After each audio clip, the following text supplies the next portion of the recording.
I don't know what we can talk about in this nation without talking about white superiority, honestly.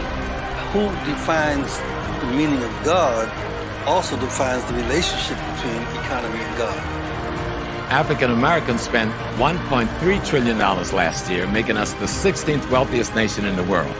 Why have we not turned those riches into wealth to develop our community?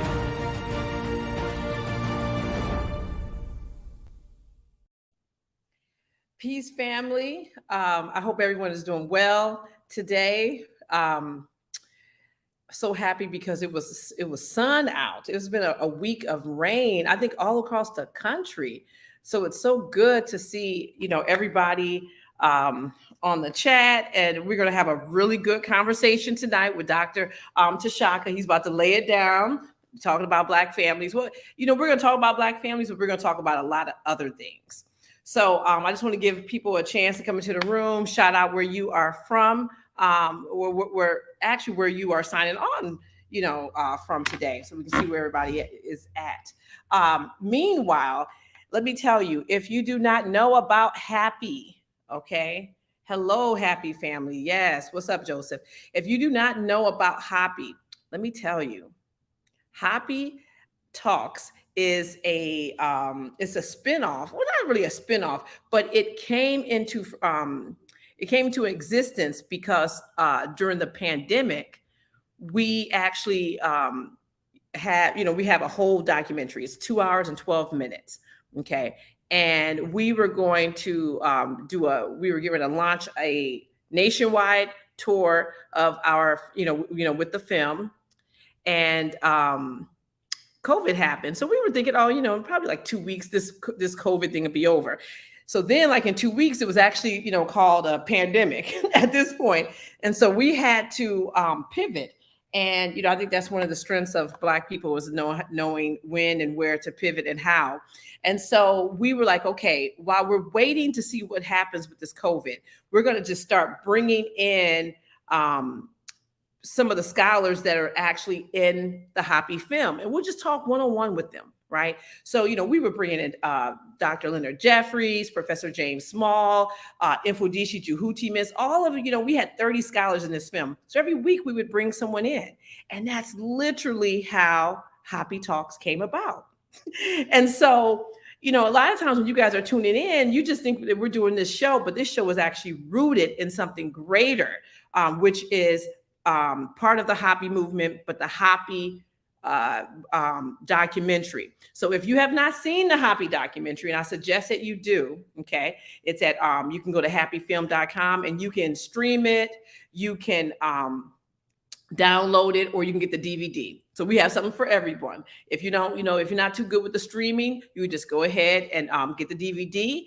And while you're there, we also have other films. So Taki Grant is the writer, producer, and director of HAPI, but he also, did 2 other whole feature films before doing HAPI. He did Nubian, The Untold Story, Nubia, The Untold Story, and that's with him and Dr. J when they went to Sudan and went to all these places. And so that's a really good film to look at. And then he did another one right after that called The Tekken, and that's uncovering symbols in DC. And so when you look at that one, he's hanging out with Mfudisi Juhutimis, and I believe Dr. J is in that one as well. So, he did 2 whole feature films, and people know him with, by those films, but you can also stream those films now, or you can get the DVD copy. And then we have right here, we have HAPI, and in the complete name of the film is HAPI, the Role of Economics in the Development of Civilization. And so, like I said, we have 30 scholars that are looking at this, this idea of economics, culture, and politics, but how it's rooted from the HAPI River. Okay, so listen, you guys have got to see this film if you haven't. I see everyone is up in the house. We just came back from Kemet on September 17th, and I see a lot of people, Miss Leona. We had a really good time with Miss Leona in Kemet. She came and she traveled with us. Peace to the Nawari. He's another talented filmmaker. And oh, I see Rashamela. Rashamela's in the house. You guys have got to go. If you don't know about the Sankofa face yoga, listen, you got to just Ryu in the chat. You see, you see it right there. Rashamela Combo. Just shoot her a little email, and she'll get it right back. She'll get back to you so you can find out more information about that. Oh, okay. We have another filmmaker in the house. What's up, Dave? And we have Tinas. Tinas is like the oh God, this is like a combination of martial arts, weapons, just everything. You got to, make sure you follow him on Facebook. You see all the pictures of, he does all types of stuff. Just check him out. He was also on HAPI Talks as well. So you want to check out Tinas. All right. Peace to Alpha Dade. How you doing? Madam Emo. Madam, see, this is the thing about when I'm trying to read these things. I never know when to stop, like where the syllables are in y'all's names. But good evening from Cleveland. That's what's up. I'm from Detroit, so I love the Midwest. I'm here in New York City, though. I love New York as well. All right, that's what's up. England's in the house. Okay, we got Mississippi. Yay! All right. Okay, so listen.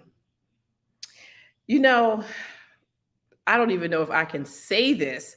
And I actually just don't know if and you guys know my love affair with Professor James Small.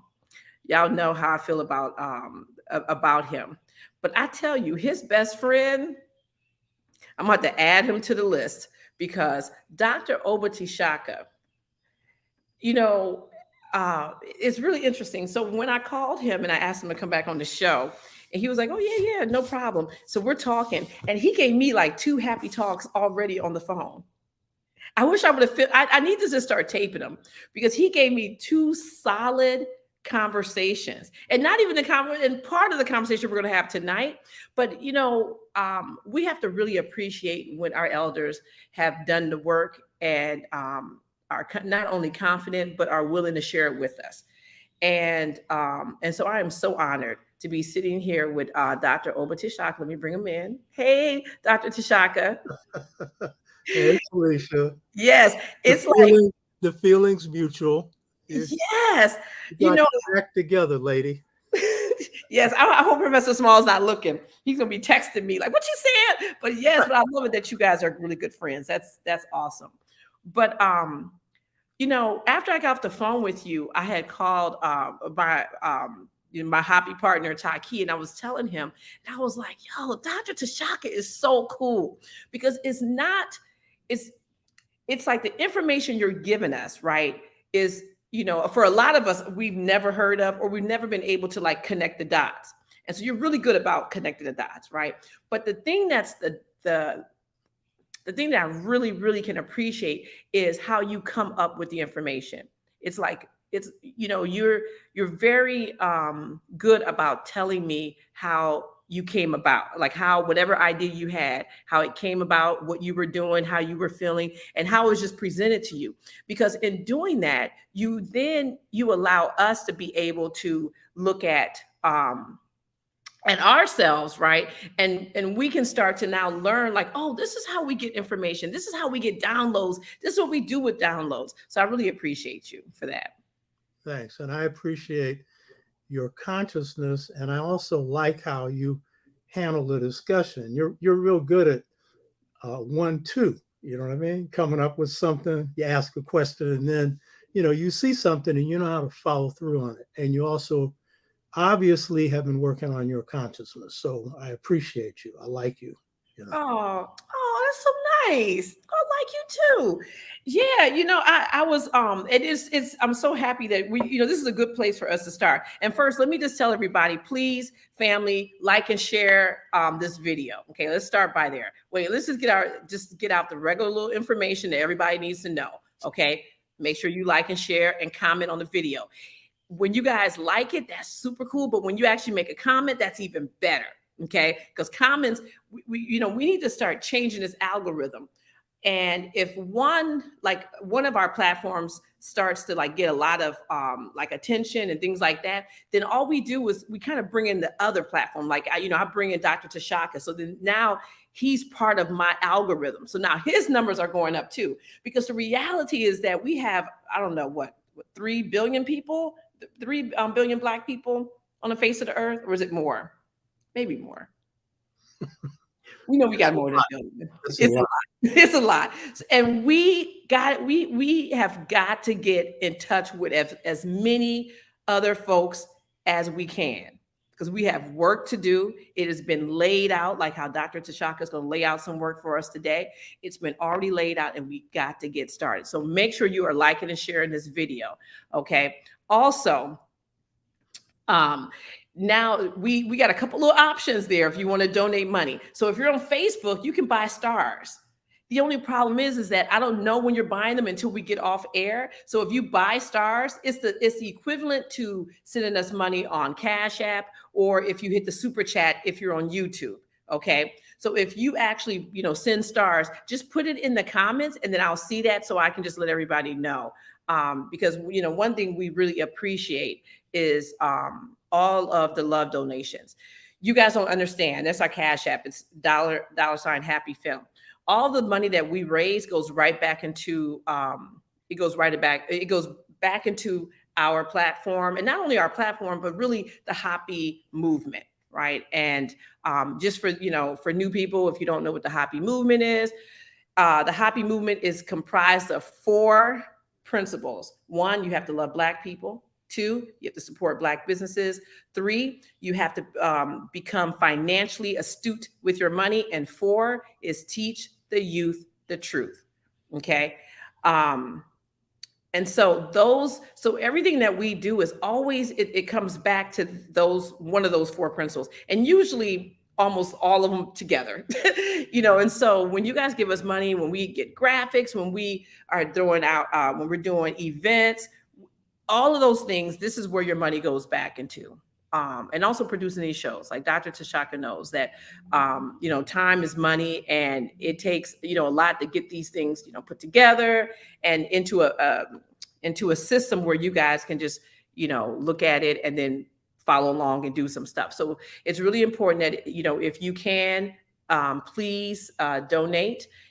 If you cannot, listen, there's other ways. Like the button, comment, and then share it. Okay. Now, tonight, you have to make sure that you are signed up to all of our, platforms, but also to Dr. Tashaka's platforms. Okay.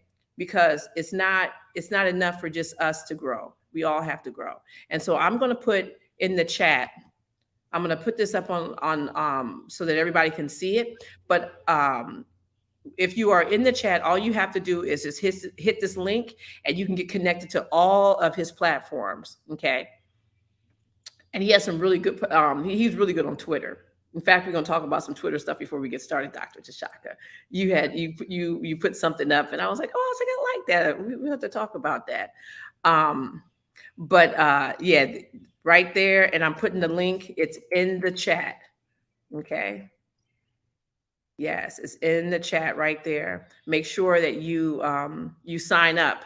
Okay. So when we're done and we get off the show, Dr. Tashaka should be able to go to his platforms and see that he had, at least 200, new followers. It's important that we follow. That's like the currency of today, is following and liking things.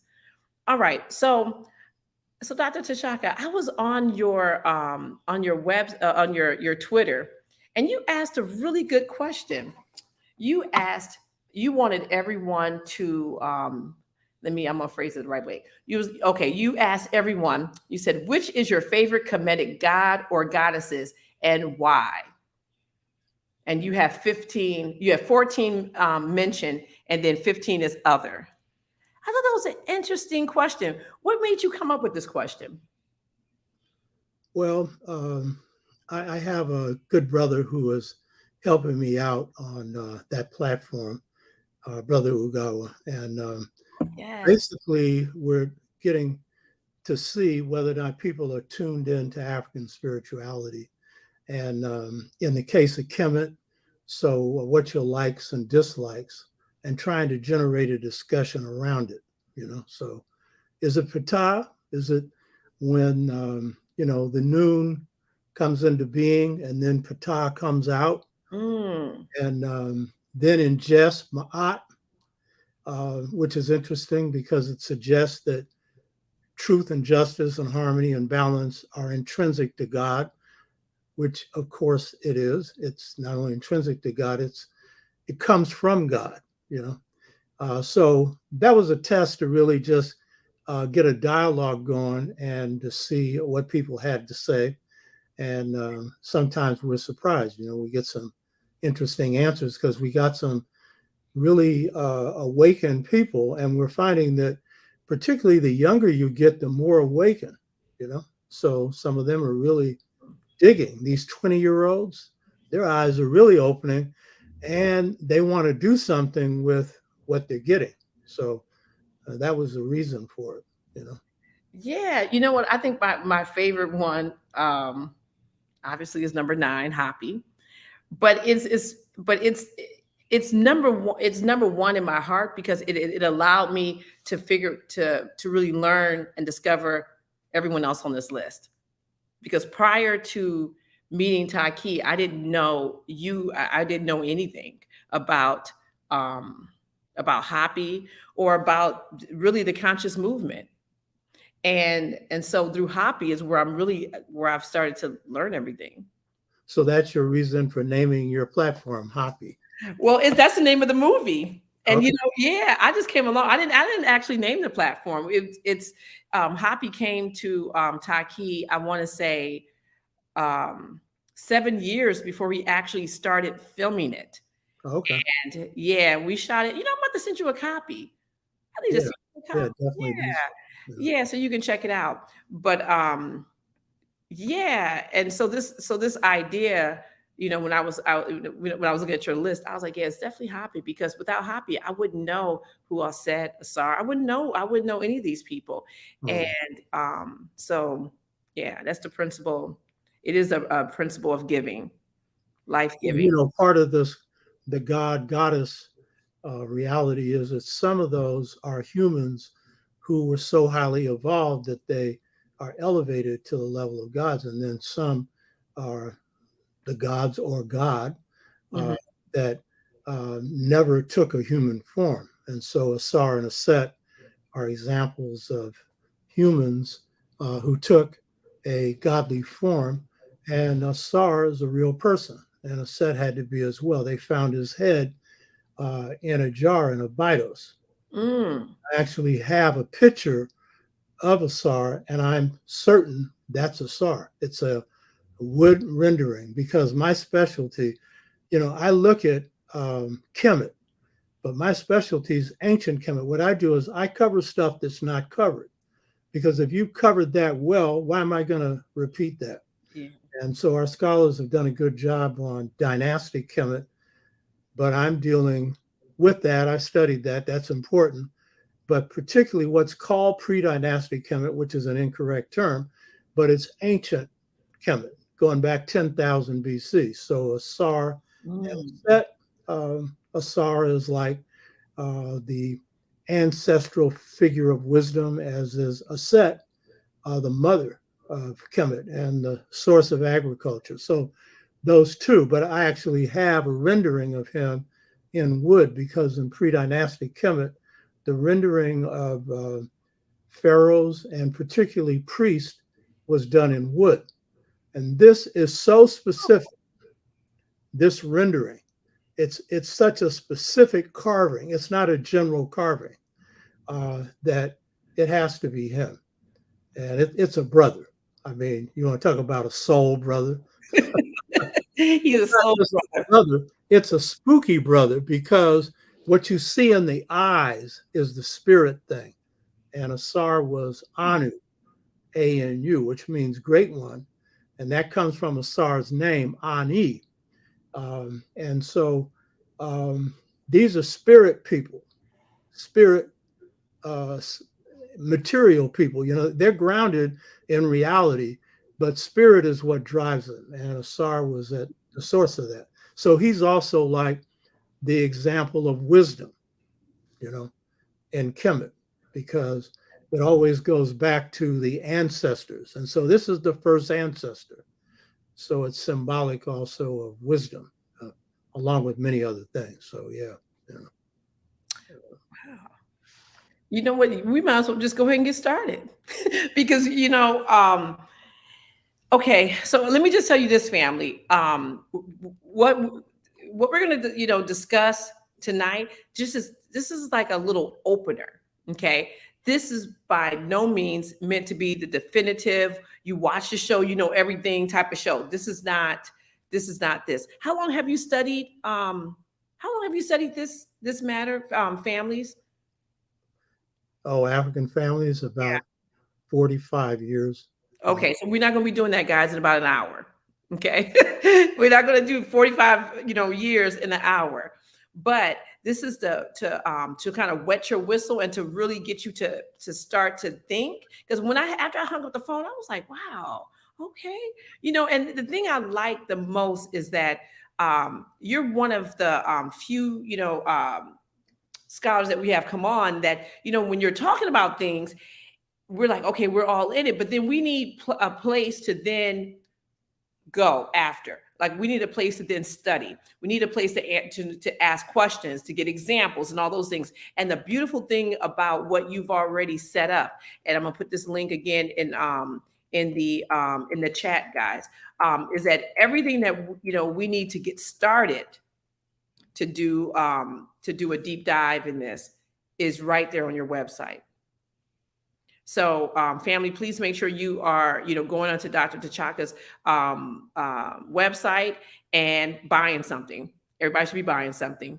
Okay. But so before we get started with that, can you just give us, because I said something and you had a whole, you were explaining to me when we start talking about deep dive and you were saying like what that actually means. And so we'll start there, I think. Yeah. With this term deep dive. Yeah, what I see here is Professor James Smalls piped in. Hey, James. And by the way, I really appreciate what you did on my birthday and had James come in and do his number. That was real nice. You know what I mean? That was really nice. I couldn't believe he knew you. I was like, what?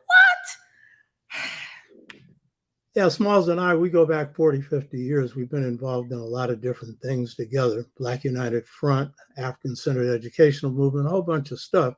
Yeah. And then he has a lot of interests that are similar to mine. Like he's one of the few scholars that bridges both African and African-American culture. We're usually just dealing with one, which is usually African. And of course, then we also have some movement background to share as well. And then he's from South Carolina. So, deep African stuff, Yes. Yes. I mean, he had nothing but good things to say about you. He's like, oh, I love that brother. I was like, wow. Like, I love it. It's so nice to be in you guys' camaraderie. So, yeah. Yeah, that's mutual love there. He's a good brother. Yes. Because for me, the first thing, as I was telling you when we had a little conversation before, is integrity. It's character. That's the most important thing. I don't care how brilliant you are. I don't care what you've done. Character comes first. And when you got that, then everything else falls into line. And even if you're average and you have character, if you pursue what you're doing, chances are you'll be exceptional. You know what I mean? That's Coltrane. He was average in music, but he pursued it and he became exceptional. Now, getting into your point of deep dive, we were talking and I made the point that a deep dive isn't just somebody giving an explanation of something, you know what I mean? So coming under the Western system is de-spiritualized and we're trained in that system. And even though, we'll come into African-centered knowledge, it's usually from a Eurocentric method or pedagogy.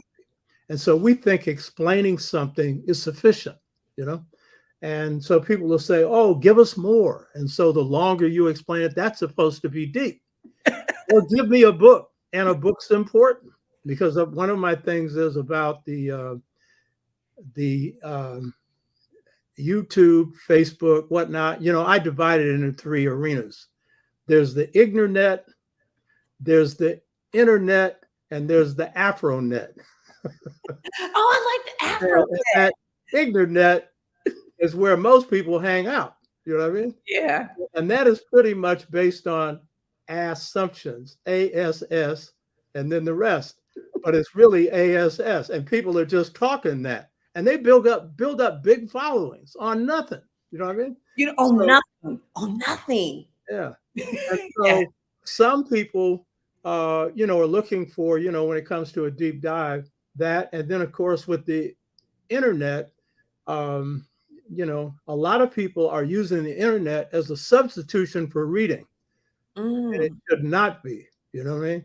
And so I know some of the best draws on the internet. I talked to some of them, and they'll all make the comment. They don't want to be viewed as the book. They are giving you information, but go dig for yourself. You know what I mean? So that's a key point. But the point I was making with you is that in African and African American, or what I call New African culture, I call it New African because our culture was reformed in enslavement.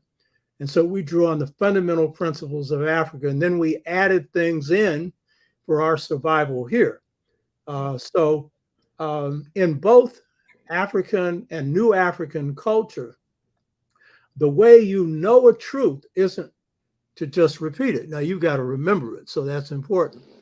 But that's the extent of Western knowledge. And of course, in some cases, if you're an engineer, you've got to know something. If you're a structural engineer, something about building. So I'm not suggesting that all knowledge passed in the Aryan or Western system is just information. Some of it's application. And in fact, the Aryan or the European is teleological, which means utility oriented. That's their thing. That's it too. That's as far as it goes. That's why pragmatism is the philosophy of America. And that's nothing different from British, French, or any of the other Aryan philosophies. And there's no morals or ethics in it. Get that one straight. That's a whole nother story. So in Western thought, though, generally the way you know something is to repeat it. And then there may be other things that you have to get as well. But in African systems, the way you know something is to be it. To know the truth is to be the truth. And think about your quotes. Ma'at is speak truth, do truth. Huh? Yeah. That's what Ma'at is. We can string out all these definitions: harmony, truth, justice, balance, right order, truth. And then there's some we have in there that have been stuck in there that didn't come from Kemet. But the point is, in Africa, all over Africa, knowledge is acquired through being what is learned. And that's why it's a process of transformation. That the Bambara say, sculpt the soul. Basically, knowledge in Africa is about transforming the person. And that is true here as well. We may not be conscious of it, but when you're into deep Black culture or New African culture, it's the same thing. John Henry Clark was what he taught. That's why he was so good. It wasn't just the information he had. It was that he was what he was talking about to the best of his ability. You know what I mean? And that's coming out of Southern Black culture, but that's coming out of Black culture, So that's a key thing. So a deep dive is a dive into applying what you're learning to yourself and internalizing it, and then working on being it. And it's a selective process because everything you learn isn't worth internalizing. Wait. Say that one more time. Yeah, everything you learn isn't worth internalizing. I mean, like if you're reading a book, everything in that book isn't even accurate, probably. You know what I mean? And some of it you can't apply, Yeah. And some of it is not stuff that you need. So it's a question of drawing from what you need to internalize it so that you can become more balanced as a human being, more aware, more in harmony with the cosmos. You know what I mean? Closer to God. Yeah. You know what I mean? That's what education is really about. So the classroom will give you so many weeks of instruction and then give you an exam. You know what I mean? So that is passing. But that's not how it worked in African systems. You're up under masters, and you are discovering truths, and you only advance when you get to that level, you know, where you have become those truths. You have transformed yourself, you know, under guidance, but it's you making those transformations yourself. So that's that's a whole African method. So the thing that I announced the last time we were talking about the sixfold stages to mental freedom, that webinar we're going to do once we have 40 people, people can go to the show and just send me an email message that says, I'd like to enroll in the sixfold stages to mental freedom. That's a grounding, or as people in the Caribbean would say, a groundation in your identity. That's being African and new African, because it's both. You know what I mean? But it's the same thing with everything else. It's a transformational process. You know? Yeah. You know, and something that I was just thinking when you were talking about books, you know, that sometimes there's things in there, you know, it's not even true or whatever. And I think that, you know, when you start to really kind of open up your mind and when you start to take in information, only the things that you really need to know are the things that you see, even though there's gobs of stuff in the book. Right. You know, like I'm rereading a book right now, and I swear I read this book 20 years ago. I didn't know all this stuff was in there. You know, and I'm reading it now, like for the first time, like, oh, wow, you know, and so, yeah, that's when you said that, I was like, wow, I was like, that is very true. It's yeah, well, you know, Asa Hilliard, myself, Wade Nobles, our major teacher was Julian Richardson, and Julian Richardson was co-owner of Marcus Bookstore, and Marcus Bookstore was like the university of the community. And so when I'm in these battles, the Black Freedom Movement and whatnot, and then later, as I'm reading, I go back to Julian Richardson. His wife was Ray Richardson, and she chaired Black Studies and was one of the two people that got me out there when the FBI was trying to knock me out of work. And so we would exchange information on what we had read. And so I was talking to Julian Richardson's daughter, Blanche Richardson, who is the person that really keeps the business going. And she said, oh, Julian said this. She said, with Asa, she said, he would tell Asa, well, you got a good memory. What are you going to do with that? So Asa would read a book twice, because Asa and I were good friends and we talk a lot. The Mother Principle, when I sent it to him, which would be a subject for today, Return to the African Mother Principle of Male and Female Equality. Asa Hilliard wrote an introduction to this, and John Henry Clark wrote an introduction to this. Asa read this book twice, you know, but that's what he always did. And so I think Julian later figured out what Asa did with this. He took this information around the country and did all kinds of slideshows and everything else on ancient African history with a special emphasis in Kemet. And so then he also told her, well, with me, he said, Shaka digests books. Well, for me, I internalize stuff. And that's because of the way I learn. So I digest it, internalize what's relevant, and discard what isn't. And so that's not just truthful for a book, but if I'm apprenticing under a master or whatever I'm learning in life, it's an internalization process of trying to become that or get more in alignment with that. So that's my process for learning. And when I taught African philosophy at San Francisco State, that was the process for teaching what was actually Dogon philosophy, which was a process of internalizing truths of the cosmos. So we had never finished the book, and it was only 230 or 40 pages. So it was an internalization process. And then when a student would come back to me years later, they would tell me all the stuff that we didn't cover because they got to see different things, because the Dogon system is a system of teaching without teaching. Dang, I you wish have to discover the truths and then internalize them. You know what I mean? Yeah. That's real education. Yeah. No, 100%. Like before we went to Kemet in May, I brought both my kids. They're 15 and 18 years old. And so I was like, oh, they need to read these books. I was like trying to get them geared up and stuff like that. And when we were there, I was trying to quiz them, like, make sure you're paying attention and da da da da.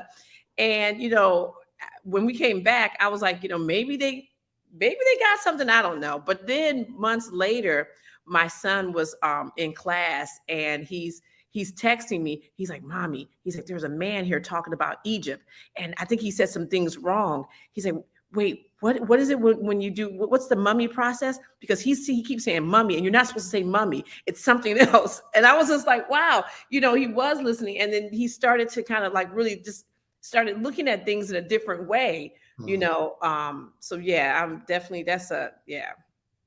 And you never know how that's working until someone lets you know, and they often don't know until it hits them. You know what I mean? Yeah, until it hits them. So now, I'm glad if you can bring your book up again. So this idea, it was something that's kind of shocking. Well, I don't know if it's shocking, but I just found it interesting when you were telling me about when you had to discover the femininity within yourself. And I was like, that's kind of interesting. And what made you do that? So can you just talk to us a little bit about this discovering of femininity? Like, where did that come from? Well, come about? I don't know if it was a discovery of femininity, but what happened, see, we're on a life journey. So the Yoruba say, and when we're in heaven, we pick our destiny in the presence of God. And we also pick our parents, we pick our time of birth, and we pick the trials we go through in life. And there's a confirmation of that in the field of parapsychology, which is the field of studying psychic things that come from dream states, the higher mind. And almost all of this stuff conforms to Kemetic teachings, Dogon, Yoruba, Asante, Twa, African teachings. And so a lot of people have experienced life after death experiences where they momentarily died on an operating table, for example. Their heartbeat stopped. And they have an experience of going to the light. And then they're in a realm, because they went through the light, that people call heaven. And some have actually seen people in heaven picking their destiny in the presence of God. And these are Christians. Oprah had one on her show. There's millions of these accounts. And so this confirms that. So in my case, I picked my destiny. I don't remember it, and most people don't. A few do. But the test in life is for you to really dig in and go after your passions, what you really love, and pursue it, no matter what anybody thinks. That's the real thing in life. Do your thing.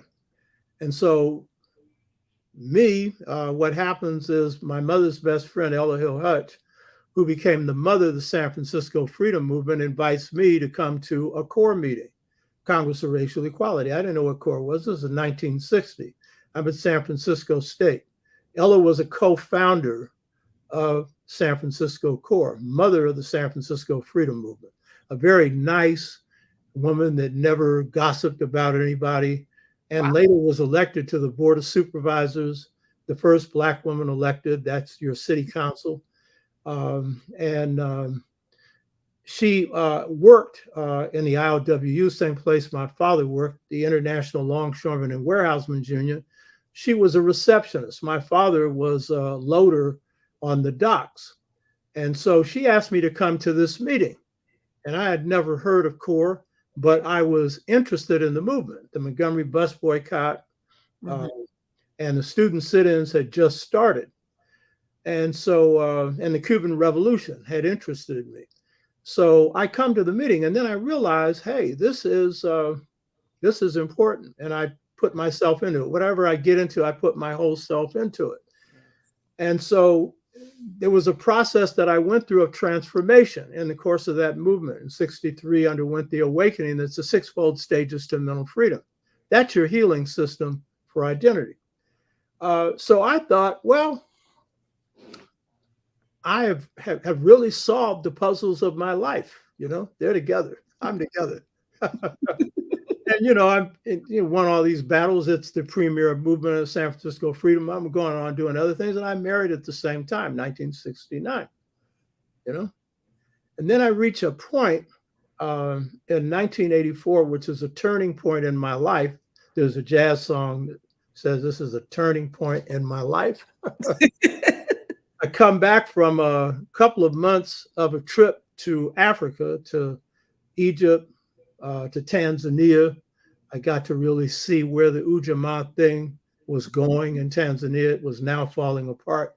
And we had worked in it in 73 in the villages and stuff. And then I come back and suddenly I'm faced with a bunch of crises. I have to chair Black Studies. I don't want to do that.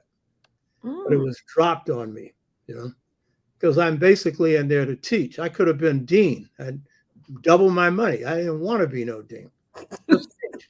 And then go in the community and organize. You know what I mean? Yeah. And write and speak, do my thing. But I had to chair Black Studies. And then I had engaged in a financial thing because I do business. I'm about the only nationalist who's good at business. I'm real good at business. Yep, I know you are. So yeah, I'm not that interested in money. So I don't go as far with it as I could. You know what I mean? But I know being broke is no joke.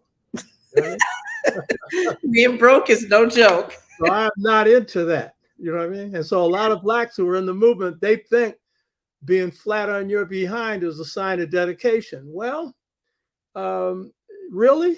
You know what I mean? Huh?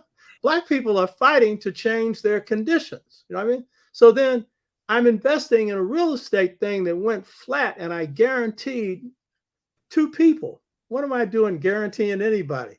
So I got to pay them back. But that ain't nothing. What ends up happening is I see in my relationship, there's a serious problem. My wife, who I was married to for 33 years, it becomes clear she's got a problem. And it's a problem of delusion. But she's had it all along, but I didn't see it. Wait, you said it's a problem of delusion. Yeah, delusion. And her problem was, and I'm only saying this since she passed, because prior to her passing, I'd never say this because she didn't think she had the problem. So I'm not going to put it out there. I know she's in heaven now. She's a good person and did a lot of work in the movement. It was very helpful for me. But she was in the movement because she was really dedicated to our people. She ran a food program where we fed over 35,000 plates of food to Black folks. She ran it for 2 years. Oh, wow. And then the sisters in our organization was called Ujamaa Chakula, sharing through the family. And she went to Africa. When we worked in the Ujamaa villages, she was laying on concrete floors with me, you know, busting. Well, the women worked in dukas, which was stores and stuff. The men went out and had to actually dig the earth and stuff. I lost 15 pounds doing that. Wow. I needed to lose it too. Wow. Yeah. So she's going through the change of life. And, you know, so now what was hidden, because she was a Scorpio, you know about Scorpios? Yeah. Wait, But I wasn't looking. You understand? So what I should have seen, I was blind to. And so, you know, then, you know, the menopause and everything else goes off and all of those things happen. You know how that is. And so, but I'm seeing this.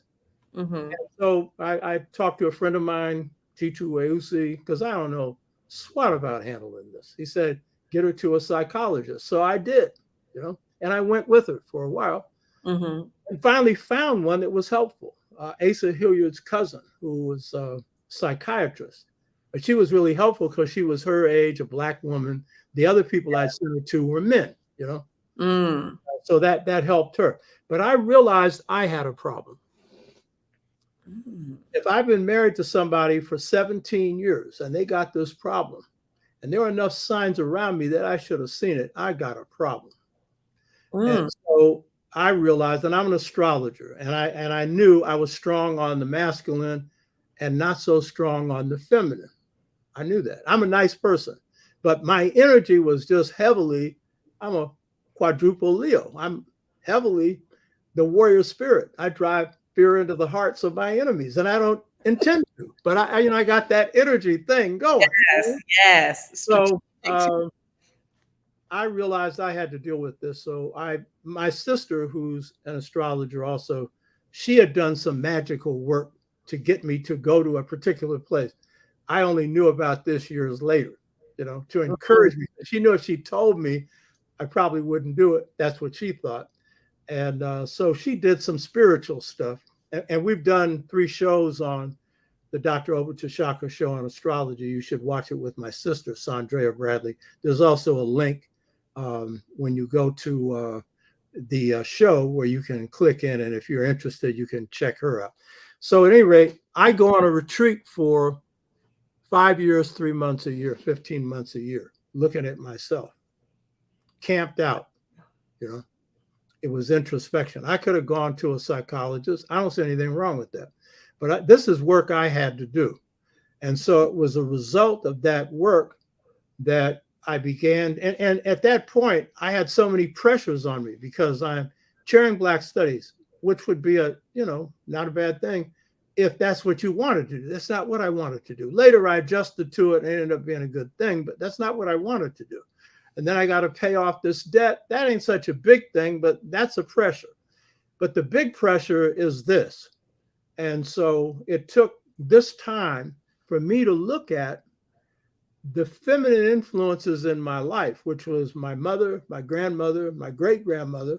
Mm-hmm. And then already I had understood a lot about the feminine principle, the masculine principle, how they worked. And my philosophy had changed a lot. So I was dealing a lot with twin thinking.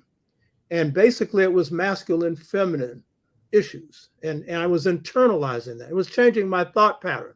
So by the time I got to deal with this, I had something to work with, a lot of different things to work with. So it took me these 5 years, 3 months a year to work this through and to restore a new balance.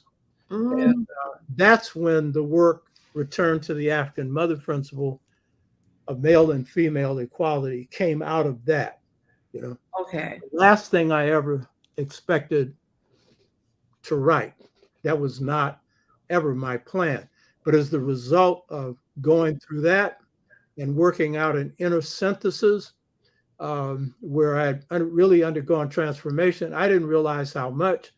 Some people, there's a sister named Janae Johnson, who's a very spiritual person. She's on Facebook, if you check her out, Janee, Janae Johnson.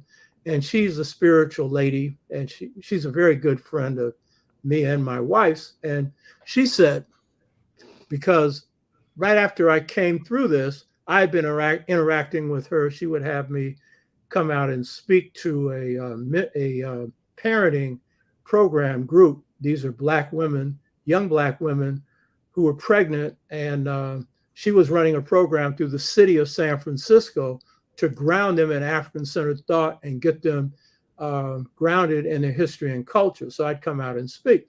And after I'd gone through this, she said, "Shaka." I said, "What?" "You've changed. Before, it was hard to approach you. You're approachable. I've seen you're a different person." You know what I mean? Well, I know I'd gone through the transformation, but I didn't know how other people viewed it. She was very perceptive in that. So that rebirth then led me to this book, Return to the African Mother Principle of Male and Female Equality.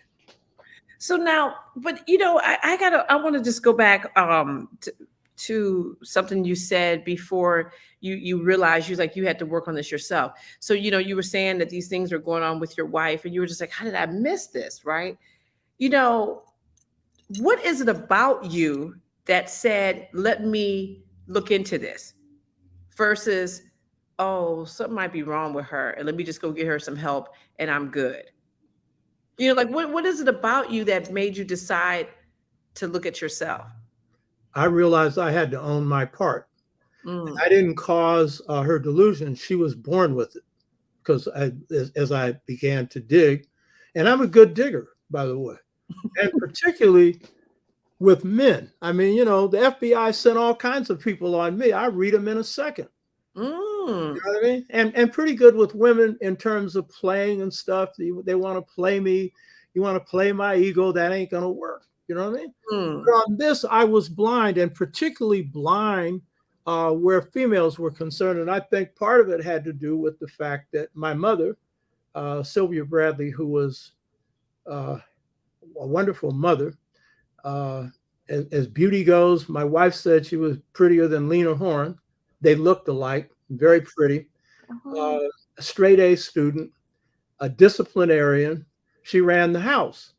But I think that I had a very ideal picture of femininity in part based on her. But that's because of the way my personality is set up. Because I picked her because as a parent, because of what I could learn, not only her strengths, but her weaknesses. You know what I mean? And so I knew that that was part of my problem, that I had idealized women, Black women. That far from having a problem of respecting Black women, I might have gone too far with it. You know what I mean? Yes. And so I'm looking at the ideal, you know, and, you know, in my wife, because she had a lot of good qualities. Very smart, like my mother. She was a straight A student, like my mother. You know what I mean? And good morals. She come out from Bayou Fort Orse. Now that is as south as you get, other than South Carolina. You had to learn how to speak English. You know what I mean? And you know, a lot of integrity. I never had to worry about her playing around. She never worried about me playing around. All that kind of stuff. Yeah. So, I was looking at the ideal, not looking at all the signs and indications with anybody else I would have been looking at. You know what I mean? Particularly men. I was more blind to it with women. You know what I mean? But particularly with someone that I was close to. So I realized I had to own my part. And it's also got to do with other things, because there are reasons why we go through life crisis. We're basically here to get better, to get closer to God. And we all come in here with strengths. We all come in here with weaknesses. And you can rely on your strengths, use them. That's important. But it's the weaknesses that you really got to work on. And so this was bringing out, through crisis, the glaring weakness in my character and in my personality. And if I wasn't going to work through this, I realized that there are other things I wasn't going to be able to work through in life. And this was at 44, 45 years of age. Yes. And when you go through this period, if you don't resolve the issues that hit you then what's going to happen when you hit 60, you're going to be in a retard cycle. You know? In other words, that wisdom that should be flowering and stuff, it may not be there, or not to the level that it should be. I knew that. I'm an astrologist, so I knew there was a certain cycle astrologically. It's a Jupiter, it's a Saturn opposed Saturn. Saturn has a nearly 30-year rotational cycle where it returns to the place where you're born. Well, I'm at the opposition period of that, you know? And so at the opposition, things become clear. And so my wife acting up made it clear. It had to be an act for me to see it, because I was too blind otherwise. So I realized I had to own it. I had to own my part. Yeah, you know what? Wow, you know, I was just, you know, thinking about what you said, you know, because I was just about to ask you, I was like, how old were you when this was happening? So you were like in your 40s, because it's so interesting, you know, you made the connection that I got to learn this now because of what I'll be facing, you know, as I get older. And I don't think that we necessarily, you know, are thinking, you know, about that when we're just thinking about working on ourselves. Because a lot of times, you know, I hear a lot of people say, oh, I'm working on myself. I'm working on myself. I don't really know what that means, but, you know, I think probably everyone is very different than, you know, in their interpretation of that. But I appreciate you for saying that, because that's going to allow us to look at ourselves and to own it. Sometimes owning things is really hard, Dr. Tashaka. Yeah. And it's so much easier. It's so much easier just like to point your finger and say, oh, well, this is because you did such and such. That's like so easy, you know. And even though I tell my kids, I'm always like, you know, when you're pointing, just take the little finger, make it a hook, because it's you. I always say that to them. Even though mommy doesn't always do it, but I always say it to them because I'm like, you guys have to be better than mommy. But, yeah, exactly. And then you find out more things about yourself and everything else, because we're far from perfect. And these are things you have to work on. But I knew that was a weakness of mine. I knew it. But to the extent that it was, when it comes out in my wife's activities, her reality, then it shows me the extent of the problem that I have, because I realized she wasn't the cause of her problem. You know what I mean? And I also realized this was a dance we had agreed to in heaven. I realized that. In heaven. You know what I mean? I realized that. Yeah. She didn't, but I did. You did, yes. Yes, because you pick your parents. You pick everything. So now, all right. So you decided, to look at yourself, and you started, to take time out every year to, to look at these, this weakness you found in yourself. And so, how did you reconcile the weakness, or how did you work on it? Well, it's a transformation of philosophy, thought, and behavior. So I had gone to a spiritual reading. It was in 1982. This is 2 years before this crisis becomes clear. And it's a guy, he's a spiritual guy, and it was an astrology bookstore, but he was a spiritual person. He was doing readings. And so I went back for a reading. It was a life reading. And this is a spiritual person that was very good at reading people. And what he saw in me was twinness.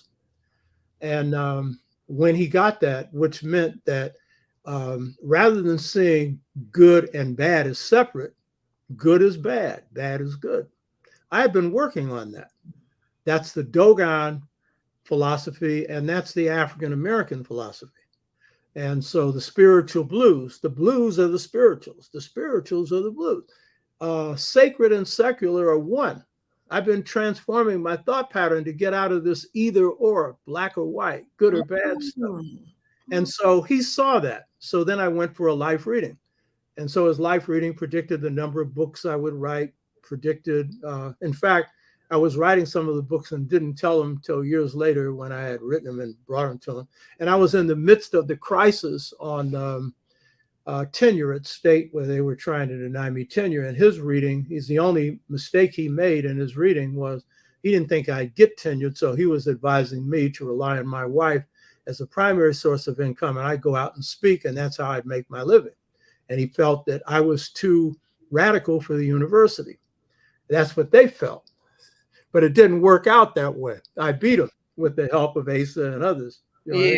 So I don't just take advice and just go with it. I mean, I'm listening, but Yeah. I'll push this to the end. But the key point is, how did I do this? It was a transformation of philosophy, thought pattern, and then behavior pattern. And so what's happening is I'm realizing that the masculine and the feminine are a union. They work together. They complement each other. And so in the Dogon system, they have what they call the seventh numeral. And the book that I had worked on for years on Dogon philosophy had been this book, Conversations with Oba T'Shaka. I spent a good 25 years just on this. And I use this also for teaching a course on African philosophy for 20 years. And then after that, it was broader than Dogon philosophy. So looking at both African American culture and African culture, I began to transform my thought pattern from an either or thought pattern of it's good or it's bad. That's Platonic thinking. Plato basically introduces that kind of logic into the Western mind. And that's also why the West makes so many mistakes. If you're looking right now at the economy is in crisis. And what's happening is the Federal Reserve is doing everything they can to bring down inflation, which means bring on unemployment and misery. And there are signs that you may not even hit a recession, but because they're in the either or thing, it's good or it's bad. Then if it's good, then they go all the way to that extreme. If it's bad, they go all the way to that extreme. And so I was getting my mind out of that thought pattern and, beginning to see that where there's good, there's bad, where there's positive, there's negative. The masculine and the feminine, they cooperate. The spirituals are the blues. And that means the sacred is the secular, because spirit's in everything. And so that was the transformation of my thought pattern. And that's what guided me through the internal look at myself, you know what I mean? And coming out of it, it had produced a real transformation because it's a balancing. And so it was creating a greater balance, between the sensitive, intuitional, feminine side and the creative masculine side. And so it was working out that union, you know what I mean? Which we all have some intuitive qualities and we draw from them, but this was diving deeper into that, you know what I mean? Yeah. So, one of the things that you were talking about, and you mentioned to me when we were chatting, was this idea of how Western world takes spirituality out of everything, right? And so that we are, because of who we are, we can't really afford for that to happen. How did, when you were, like looking at this idea of, of masculine and femininity, how did that like spiritually play out? Is it like, do you understand what I'm asking? Like, Yeah. In the Western world, the way this happened was through Plato's thing. Mm-hmm. He has the major effect on that, even though he also is drawing from a Kemetic thing, through Socrates. And Pythagoras had the big influence on Plato. And Pythagoras was purely Kemetic in orientation, spending 22 years in the Kemetic mystery system. He was one of the few Greeks that really got the message going through the Kemetic mystery system. But Plato gets the message from Socrates that Socrates says in heaven, at the level of the soul had the experience of seeing pre-existing forms. And these forms represented truth, justice, various things. That's something Socrates got from the Kemites, but the best expression of that comes through the Dogon system of Adunoso, Adunoso. Aduno means universe, so means word. And so words of the universe, these are signs that the Dogon will trace on the ground. And through those, they teach because they don't write. They're an oral people, but these are, Europeans call them symbols, but they're Adunoso. That's what they are. And they are reflections of God's thoughts. And if you look at, for example, voodoo, when they're bringing a spirit down, they will draw pictures on the ground, and those will attract spirits. Or if you look at a Yoruba priest, when they're doing Ifa readings, Mm-hmm. Babalawo, Wade Noble's the same, Ifa Yemi, who is Raba, second highest Babalawo in the Yoruba system. They have a system of divination where they will throw things out, and then the patterns will tell them certain meanings, right? Yeah. And that would be comparable to Adunoso in the Dogon system, and they're able to predict things, but he has the gift of that, you know what I mean? And he's predicted many things for me that have been accurate and saved my life in one case, you know?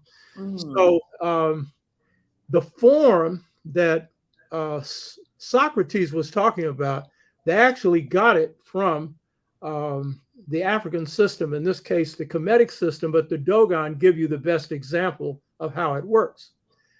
But what happens when Plato gets it is he despiritualizes it.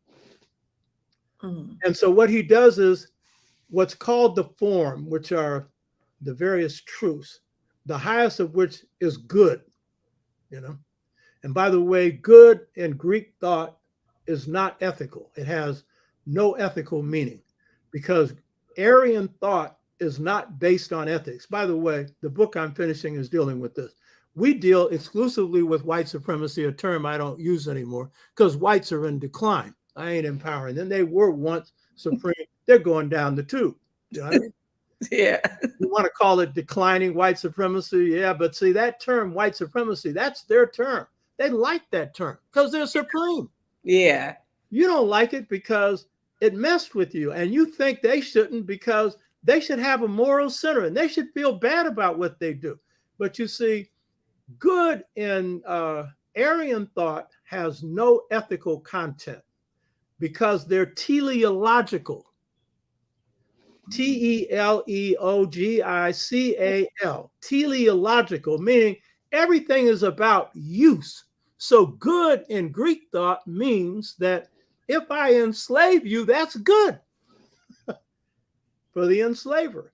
Don't ask the slave, you know what I mean? Yeah. And for them, good means strong. Bad means weak. That's the Western view. Y'all get it? And so all this stuff you're talking about, appealing to consciences and everything else, well, they got the layer of Christianity there that comes from the Jews, the Hebrews, which they got from, the mystery systems in Kemet, the 42 confessions, the 10 commandments, but they distorted it because it's a religion. It wasn't a religion in Kemet, right? So the point is that this de-spiritualization starts with what Plato does with it. He creates hierarchy because that is also a part of what the teleological thing is. It's linear, it's hierarchical, and the one on top is the one that's good. Everybody else is supposed to fall in line. I know you recognize that. Yeah. Yeah. Head nodding. Everybody else's head should nod on that because power is good. Yeah, for the one who's got it, and everybody else gets messed up. So what Plato does is then he takes this form, and so he says, yes, there are these pre-existing truths. This is the real heavy part of what he's drawing from. It had a real effect on Western thought, period. But what he does then is, first of all, he creates the form as higher than God. So this is, again, de-spiritualization. God is put to the side. And then the forms are separate. So everything is connected because the universe is one, Yeah. Masculine and feminine can't be viewed separately. They cooperate together. Whether it's at the cellular level, whether it's a cosmic level, whether it is us as reflecting the universe as the miniature universe that's a part of the larger universe, this is all one. It's not separate. So what Plato does then is separate all the forms into different categories, right? And then what he does is he says that reason is the way in which you interpret the form. And reason is free of spirit. Reason is free of intuition. And of course, the Greeks had a subordinate category for the female. And reason is separate from emotion, which for them, instead of dealing with intuition or spirit, it's emotion. So it's irrational. And so that is really the source of that. So when you're really trained in Western thought, that's what you get a good dose of. What you get a good dose of is reason minus spirit, reason minus feeling, reason minus intuition, reason minus anything that's creative. What you get is a mechanical mind and a mechanical person. And that's too often what ends up happening with African-centered thought. Now we are, we got African-centered truths, but we're learning them in a Eurocentric way, just through the reason, through the facts. And the very notion of facts themselves are stripped of spirit. And too often in the accounts of Kemet, for example, the real spirit basis of Kemet isn't really delved into. For example, I'll give you one example. I'll ask you a question. Oh, no. Okay, go ahead. I'll ask you a question. Where do you think this whole idea of measuring Earth came from in Kemet?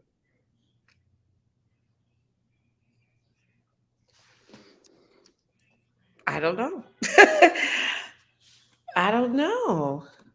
Like whose idea it was to measure the earth?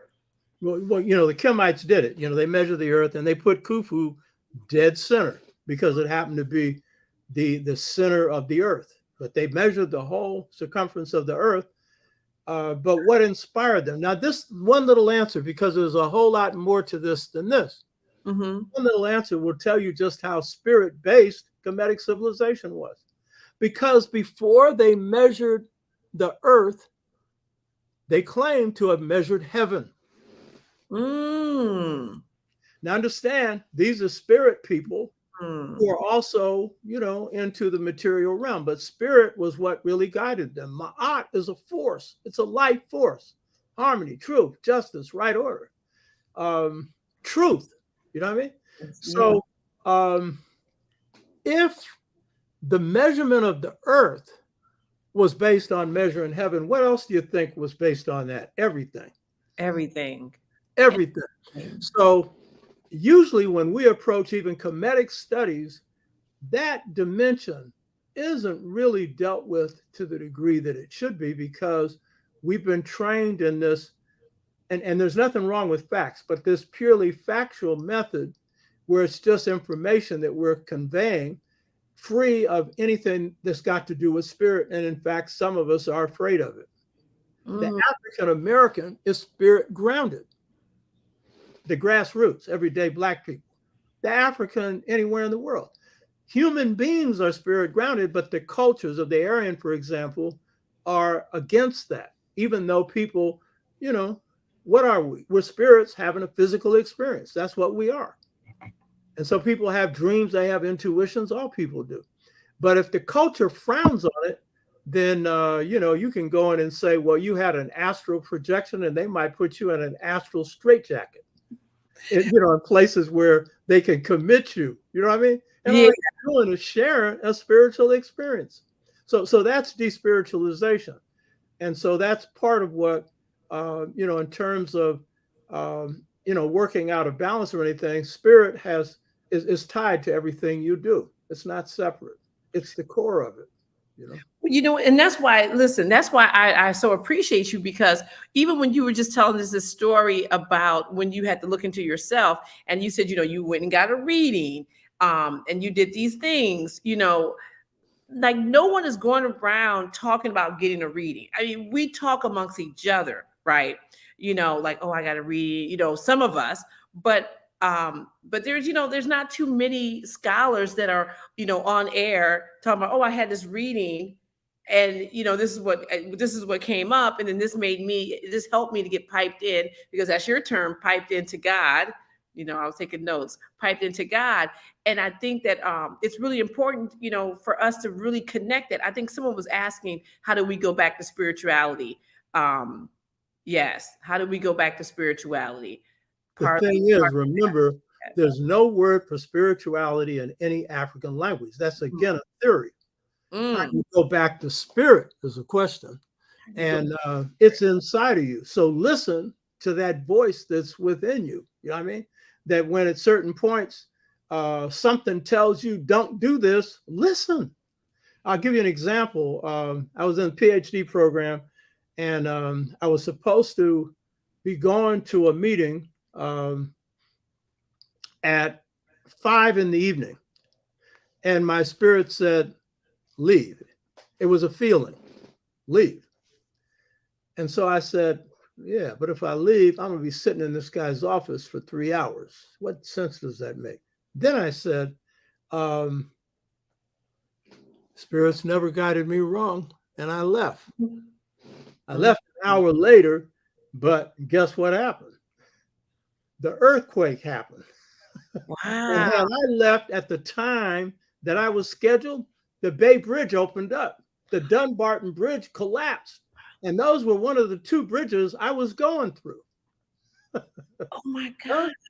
And so when I'm sitting at this place where this guy, I'm going to this PhD program through, is there, the building is rocking. And I'm just sitting there. He's getting me, in the doorway. That's supposed to help you. He said, why aren't you doing anything? I says, hey, I mean, you think that doorway is going to help you if this building collapses? So the spirit talks to you. So then, I had a friend who said, well, the spirit never talked to me. Well, you haven't listened for such a long time that when it's talking, you don't hear it, but it's there. Let me tell you, sometimes I got to ask spirit for do-overs. I'll ask something. I was like, listen, I'm not clear. I know you sent me the answer, but I have not yet understood the answer you sent me. Can you send me something else? You're a Virgo, so critical Virgo, that's what you're going to do. Yeah, I know. Wrong with that, because you need clarification. You know what I mean? Yeah. But sometimes it's something you got to act on right away. So sometimes there's no time for that. But if there is time for that, good. That's your process. Everybody's got their own process. But the point is, we're spirits in a body. And it's the spirit that is really driving stuff. And spirit is no theory. So a lot of people talk spiritual. But when it comes, spirit, particularly with our scholars, they get quiet on that. Now, James Smalls is clear on that. He says, he's told me from time to time, my spirit don't like this particular person. And he's right, too. Yeah. You know what I mean? So he's going on what the spirit is telling him, or the song, I'm going to do it when the spirit say do it. I'm going to do it when the spirit say do it. I'm going to do it, oh Lord. You know what I mean? Huh? Yes. Yeah. That's the way you should do it. You know what I mean? So yeah, that's the wisdom inside of you. And we all have it. And it's a question of respecting it, listening to it, and following it. And sometimes, like, I didn't know why the spirit was telling me that. I didn't know, It's only when I'm sitting in the office that I knew. Or I think I told you when we were talking, they had denied me a teaching credential. The FBI had. 17-page report, 17. I've been arrested 18 times, and they're giving all the reasons why I shouldn't have a teaching credential. That's to deny me work. That's counterintelligence program. So I'm going to Sacramento to get this lawyer, NAACP lawyer, to beat this case, because these were misdemeanors. I'm going to beat it. Then my spirit, halfway to Sacramento, that's the capital of California, spirit says no. I didn't know why. I turned around because I never have missed a battle and have never lost one. I would have won that one. You know what I mean? But the spirit said no. So I turned around. 3 years later, Ray Richardson, again, looking out for me, Marcus Bookstore, she had got me the job where the FBI is trying to prevent me from getting a temporary teaching credential. She gets me a job at San Francisco State. Well, the spirit knew that. I didn't. The spirit also knew that I was more suited for teaching at the university level than at the public school level, though I had taught at every level except high school, including preschool, run a preschool, and an after school program. But I'm suited more for this other area, which I had never thought of doing to begin with. You know what I mean? So that's a part of how the spirit works. Sometimes and sometimes you're just going on what the spirit's telling you, but the spirit ain't never led you, wrong. And so when you follow it, guess what happens? And if you don't, guess what happens? Yeah, you all miss following it sometimes. I certainly have, but on essentials, I haven't missed it. That's key. Yeah, you know what? I saw Rashamela put this up. She said, "Don't let spirit have to tell you twice." And I was like, yes, yes, yes. Family, please, if you are enjoying this video, and even if you're not enjoying this video, and I don't know why you wouldn't be enjoying this video, but I need for you guys to like and share and comment on the video. Also, make sure that if you are in a position, financially speaking, a financial, position to donate, to HAPI Film, you can go to, if you're on YouTube, you can hit the super chat. And if you're on Facebook, you can buy stars. And if you are, or you can just hit right there at the bottom, $ HAPI Film. That's our Cash App. And you can go to our website, hapifilm.com, and you can we have a GoFundMe that's going on, so you can always hit that and donate as well. So please just make sure, family, that you are liking and sharing. Thank you. And let me just stop for a second. We got some notable people up in this chat that are chiming in to listen to you, Dr. Tashaka. We have that's Omawale Africa. This brother went with me to Kemet. I think we might have had a week and we had to go film something. And we called a couple people. We called him and he was like, let me talk to my wife. And next thing you know, he was on a plane with me going to Kemet. So peace to Omawale Africa. He's also a documentarian. And I also see Reggie Mabry's in the house. He was actually the first person I ever had an interview for HAPI Talks. That was my first interview, was with Reggie. We just went to the Met to see the new exhibit that they have. So we're going to be bringing that shortly. But yeah, I see Reggie is all in the house. Felicia, you have a comment here from Reg Mabry, and he makes a comment: the Ba is the force that's next to the universe. Yes. Ka is the vital force. At death, the Ba and Ka merge and become the Aqua. Now, the Ba, this is very important because in Kemet, the Ba is pictured as a bird with wings with the face of a human being. Mm-hmm. Ba is that part of the person that travels. In the West, it's called astral projection, where your soul travels to the future or to the past. A lot of people have this experience. My first wife was a master in this, and my wife now also experiences this. So this is precognition. This is being able to see things ahead or behind. That's the Ba. And so that's why it's portrayed as a bird, because it's flying to the past or it's flying to the future. And that's a gift that some people have at a higher level than others, but all have the potential for. And the Ka, which he's describing as the vital force, is also your destiny. Yes. That's your destiny. Now, the Kemites do not give the explanation of destiny that's as clear as the Yoruba or the Asante. So African civilizations have a cultural unity, but when you're able to tap into one, it clarifies another. And so, yeah, it is true. Ka is a vital force. Ka is also your double. It's your etheric double. Every person has a spirit that's identical to them, looks just like them.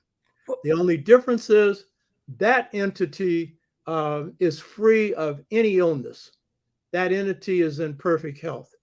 And so that's called Ka. That is your spirit double. Now, parapsychology, people who have confirmed this through their own spiritual gifts, they call it the etheric double.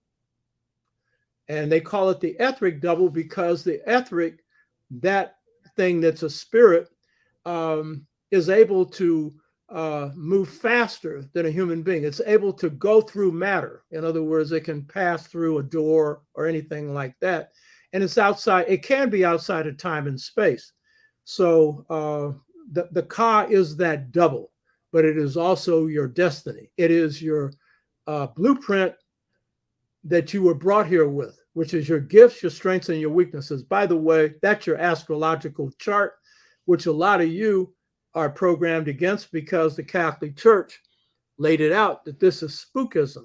My sister and I, who've been trained in this since 1963, she had a discussion with a Catholic priest on this. I used to be a Catholic at one point when I was brainwashed, a Baptist at one point when I was brainwashed, but not serious with any of it. For example, when I went to confession, I'd forget most of what I did that was wrong. And if you did that and confessed, you're forgiven.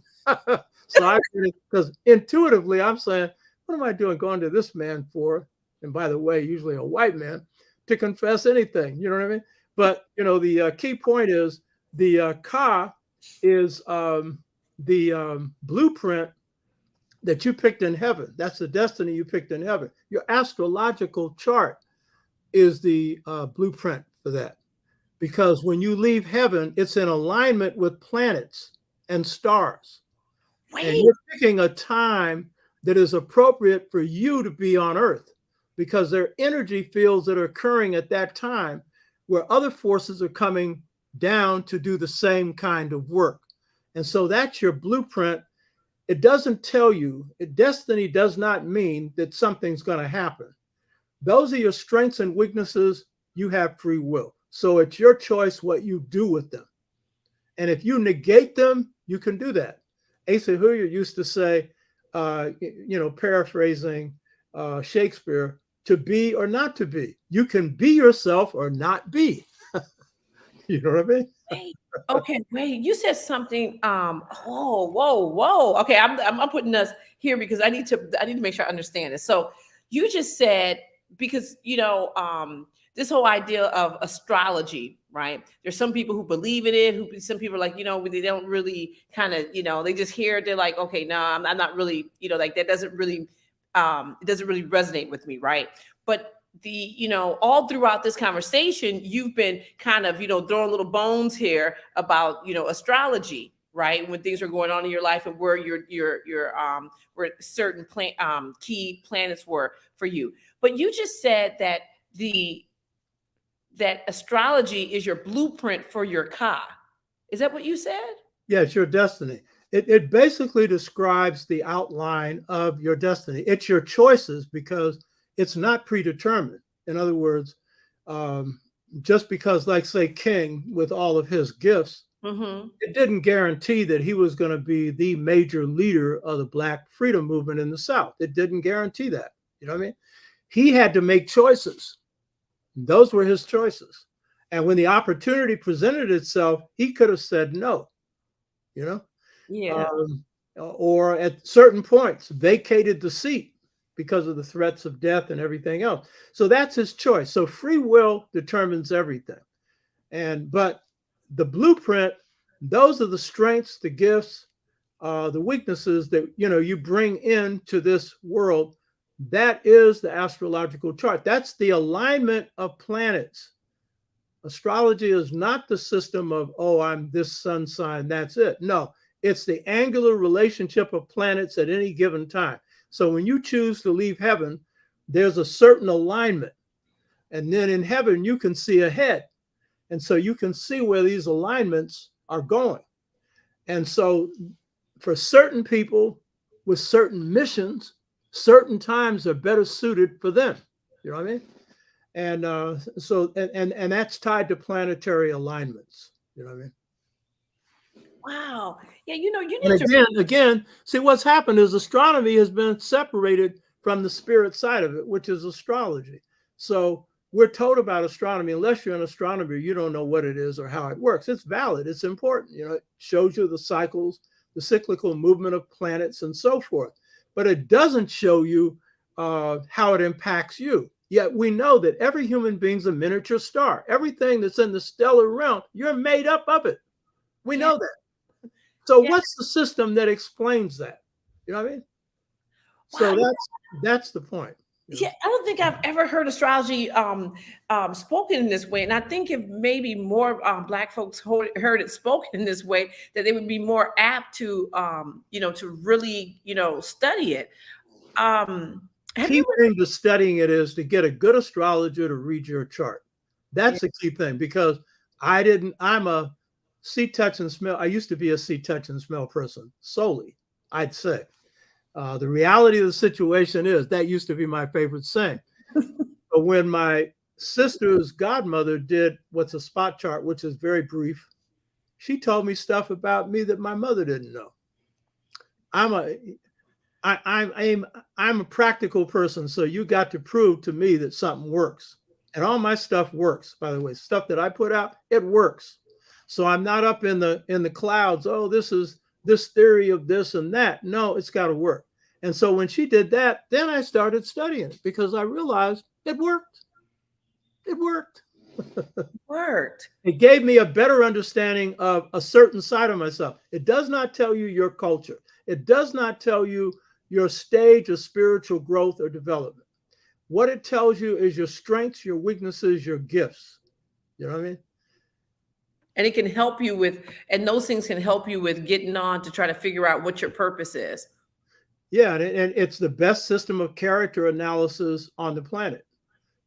Psychology can't touch it because psychology is good for aberration. You know what I mean? What's wrong? Yeah. Schizophrenia, paranoia, that stuff. Yeah, there's accuracy in that, but there's no healing coming from that, because all they're dealing with is the diagnosis of a problem, but they have no way of doing a healing or transformation, which is the spirit intervention, which in Africa, Asia, Latin America, Native Americans, they all have a healing component. You know what I mean? And that involves that divinity, that spirit inside of you, working it. You know what I mean? Yeah. So, astrology gives you a good sense of your character. That's why when I went on these retreats, I had a good understanding of my strengths and weaknesses, and I knew this is a weakness here. I mean, this ain't my wife's fault. This is being done to get you to see you better deal with yourself, because if you don't, you got some bigger problems facing you down the road. You know what I mean? Yeah. You know what? Yeah. Yes. We're all miniature universes in a larger universe. We say that. Well, all those planets that are out there, we're all made up of stellar stuff. They're in us. That's the system for understanding on the Earth plane within this cosmos how that works. Yeah. Yeah. The term that you use, you said astral projection, right? I think the first time I ever heard this was from King Simon. Do you know King Simon, the No. numeravationist? Oh, you guys, you have to know each other. You have to, you got to go on his show, because you guys are kindred spirits. Trust me. But he was the first person that talked about that. And I was like, well, how do you get to that stage, to where you can go and experience that? Yeah, so it's using other tools that we have been blinded to. The Catholic Church puts it down as spookism, as devil, this and that, and they have the largest astrological library in the world. And most popes have had an astrologer as an advisor. You know what I mean? So, yeah. And by the way, my sister was talking to this priest about, why do you put this down? He said, well, because we know this is real. And if people really get in tune with their inner power, they won't need us. You hear me? I can. Yeah, that sounds really like the truth. Thank you, Sheila, and for your Cash App donation, and David Murphy. David Murphy has now traveled with us twice to Kemet. Yes. So now, okay. All right. So now, you worked on yourself, and you started looking at this idea of masculinity needing femininity, to in all things. So when you start looking at this idea of family, how did that play into your research on family, or how did you even start to look at Black families? Well, that wasn't the motive for the book. The motive for the book was discovering the basis for just societies. I'm a warrior. And so basically, and I'm a revolutionary. So I'm looking at, how do we transform the system in this country and globally from unjust and unbalanced and oppressive to just and balanced, where you don't have homeless people, where you don't have people on average on the planet living on $2 a day or $1. Or as Asa had said, he was in Africa and saw people eating dirt, because of the inequities that have occurred in the way in which the Aryan has taken control of the planet. You know what I mean? So that was my concern. I was looking for the secret basis for just societies that I could use in long-term work in transforming this society. So as a scholar, I'm just not in it to get facts and information and exchange it with people.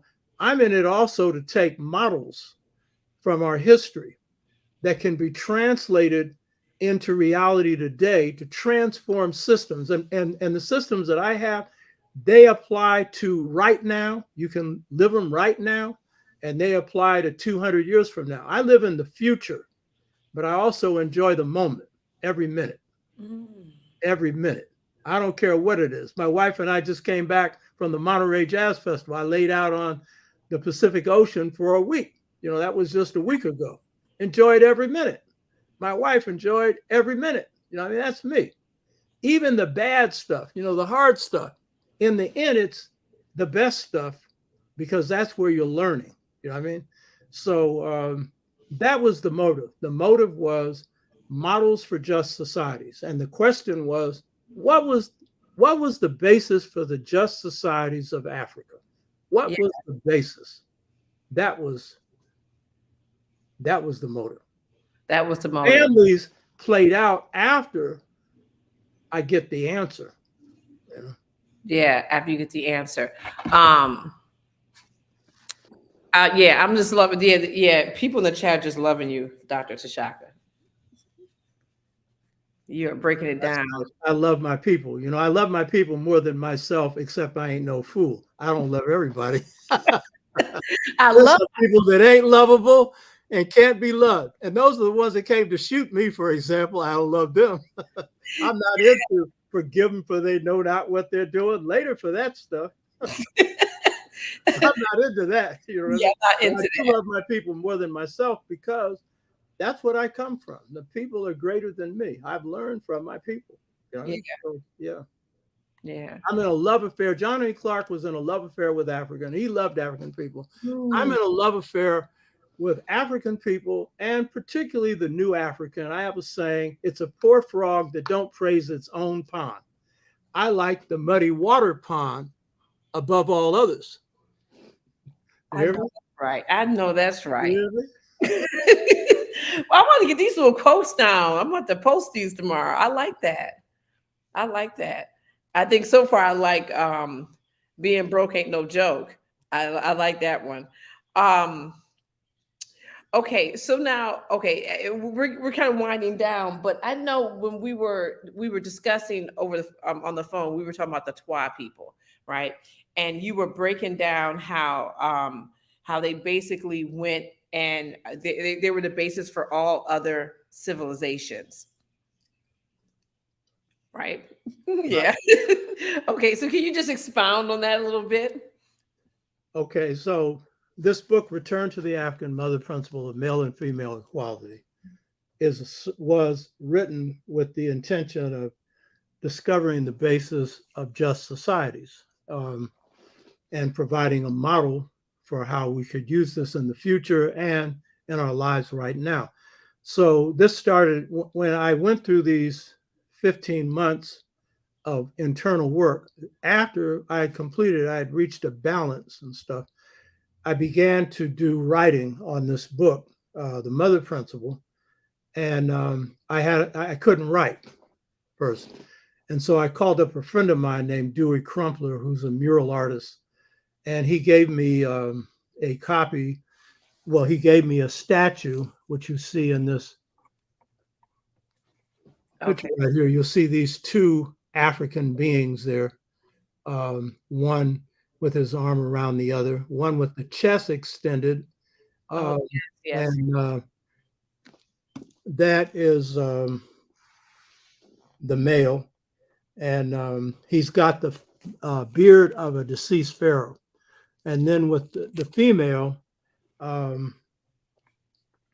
you also have a female who also is wearing a beard of a deceased pharaoh. So he sent me this statue. This was an old statue, probably full of spirits. Because when I started writing, I would pray to the spirits that they would help me write something that wasn't just a bunch of facts, but would get to the core of what I was looking for. And so once I got that statue, I started writing. I wrote 180 pages in 1 month.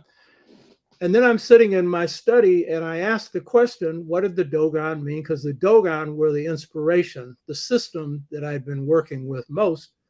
And that's these Numo twins. They come out of the Dogon system. Those are spirits, representative of God. And so I asked myself the question, what did the Dogon mean by just societies? Just society. Again, I knew I was in trouble. I shouldn't be asking that question. This is what the book's about.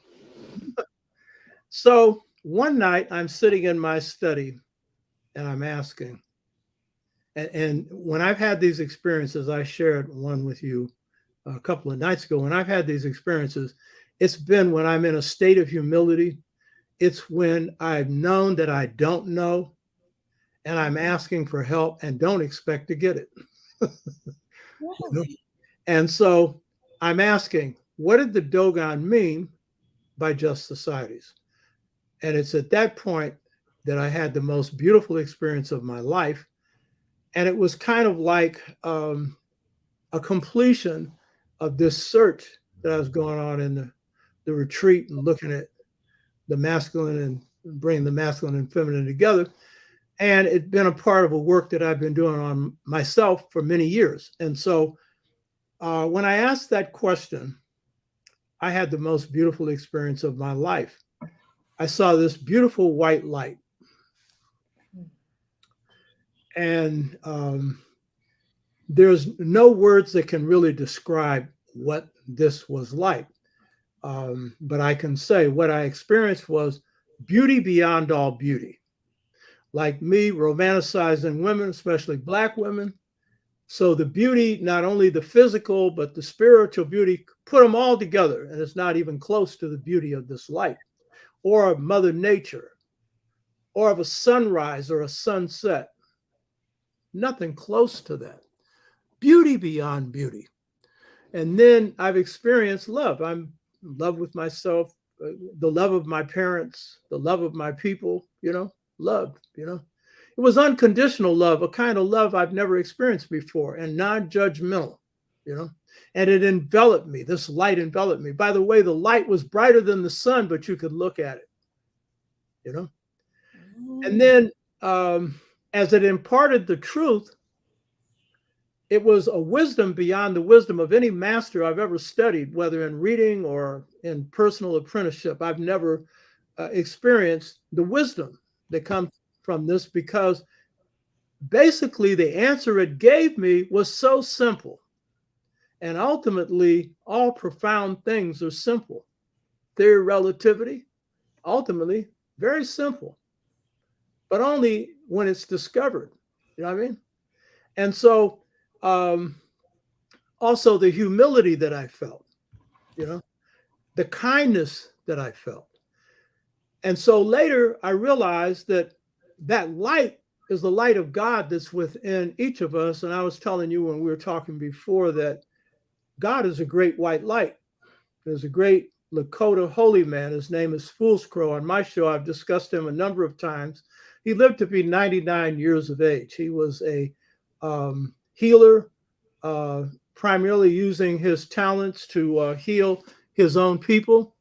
And he was an advisor to the American Indian movement, AIM. And so at times when he went into the sweat lodge, God would call him. And so the way he would communicate with God was through astral travel through the Ba. And he would talk about when he'd go to heaven, how he would pass the stars and everything else, going faster than the speed of light, and see the stars and everything else. And then would get to the highest heaven. There are many heavens. The highest heaven is the heaven of the lights. And so he was asked, what did God look like? And I know in Christianity, they say you can't see the face of God and blah, blah. And he said, God was a great white light. And then he said, at this heavenly realm, he had also communed with the green light, which is Mother Earth. And they would talk about the condition of Mother Earth and how Mother Earth was pained by all the things being done to destroy this beautiful earth. And he would communicate with the blue light, which is the sky. You know what I mean? And so I talked to my Babalawo, Ifeyemi, that I've referred to before, and he was telling me how his writings came from the spirit and mine didn't. And I said, oh, yeah. And I told him about this experience. And then he said, that's the way the spirits used to communicate with us. Oh, wow. And they don't anymore. And I realized why. Because in this particular case, I'm asking a question about what's the basis for the just societies of Africa. I'm going back to the oldest spirits. And that's taking me to the source, to God. And so what the light said, with me, I've had this experience a couple of times. What the light said is telepathic. It speaks without speaking. I don't hear any words, but the light speaks telepathically. And so what the light said was, and this is what led me to the family system, subject we can go into in detail another time. The light said, the just societies of Africa. The light didn't say that. I'm just saying that's what it was leading me to. The words that I say after that are God's words. The just societies of Africa were. Now, the rest of this comes from God. These are God's words. The just societies of Africa were those societies where, and this is God's words, where all the males and females were equally empowered to govern every phase of society. Those are God's words. Yes. Now, think about that. That's real profound, because what's a society made up of? Males and females. And what is injustice made of? When some section of those males and females have got more power than others and can abuse it and use it to oppress them. And that's what's happening now. That's why the planet is on life support. They waged war against the planet. That's why human beings are suffering. But for a couple of 100,000 years, they didn't. And what they gave me was the key to how Twa societies work. And I'm asking immediately, I thought, I'm going to the Dogon for the question of what's the basis for just society? I'm going to God, but it was through the Dogon. And they're giving me the Twa. Why? You know what I mean? Why? I only figured that out later, because actually the Dogon displaced the Twa in the Bangadiria Cliffs, and they probably got this message from them, but they're sending me back to the source. And so if you think about the perfect definition of what a just society is, it's a society where you have males and females, and none have more power over others than anyone else. And the Twa, I knew that was the secret basis of Twa societies. I knew it once they gave it to me, because God is the best speaker. God talks to you on your level. Yes. So God talked to me on the level that God knew I'd get it. Later, I'd get a lot more, because just societies are those where all the males and females are equally empowered to govern every phase of society, So I'm talking about family right here, and the Twa hunting bands, but it's bigger than that. And over time, I began to see that there's a lot of, because God's mind is whole. God gives you the whole of a particular question you have. You don't get the whole of everything. But, I have a saying coming out of Dogon philosophy. I say, and anything is everything. So a Dunoso that I was referring to before, words of the universe, those are contained in signs. And within any sign is everything within that sign, everything within that anything. And so that is what this is right here. And so I knew instantly that was the Twa. Those are the world's first people. According to mitochondrial DNA, they come into being 144,000 years ago, give or take 10,000 years. That's the error rate of mitochondrial DNA. Mitochondrial DNA is the DNA of the mother that never disappears.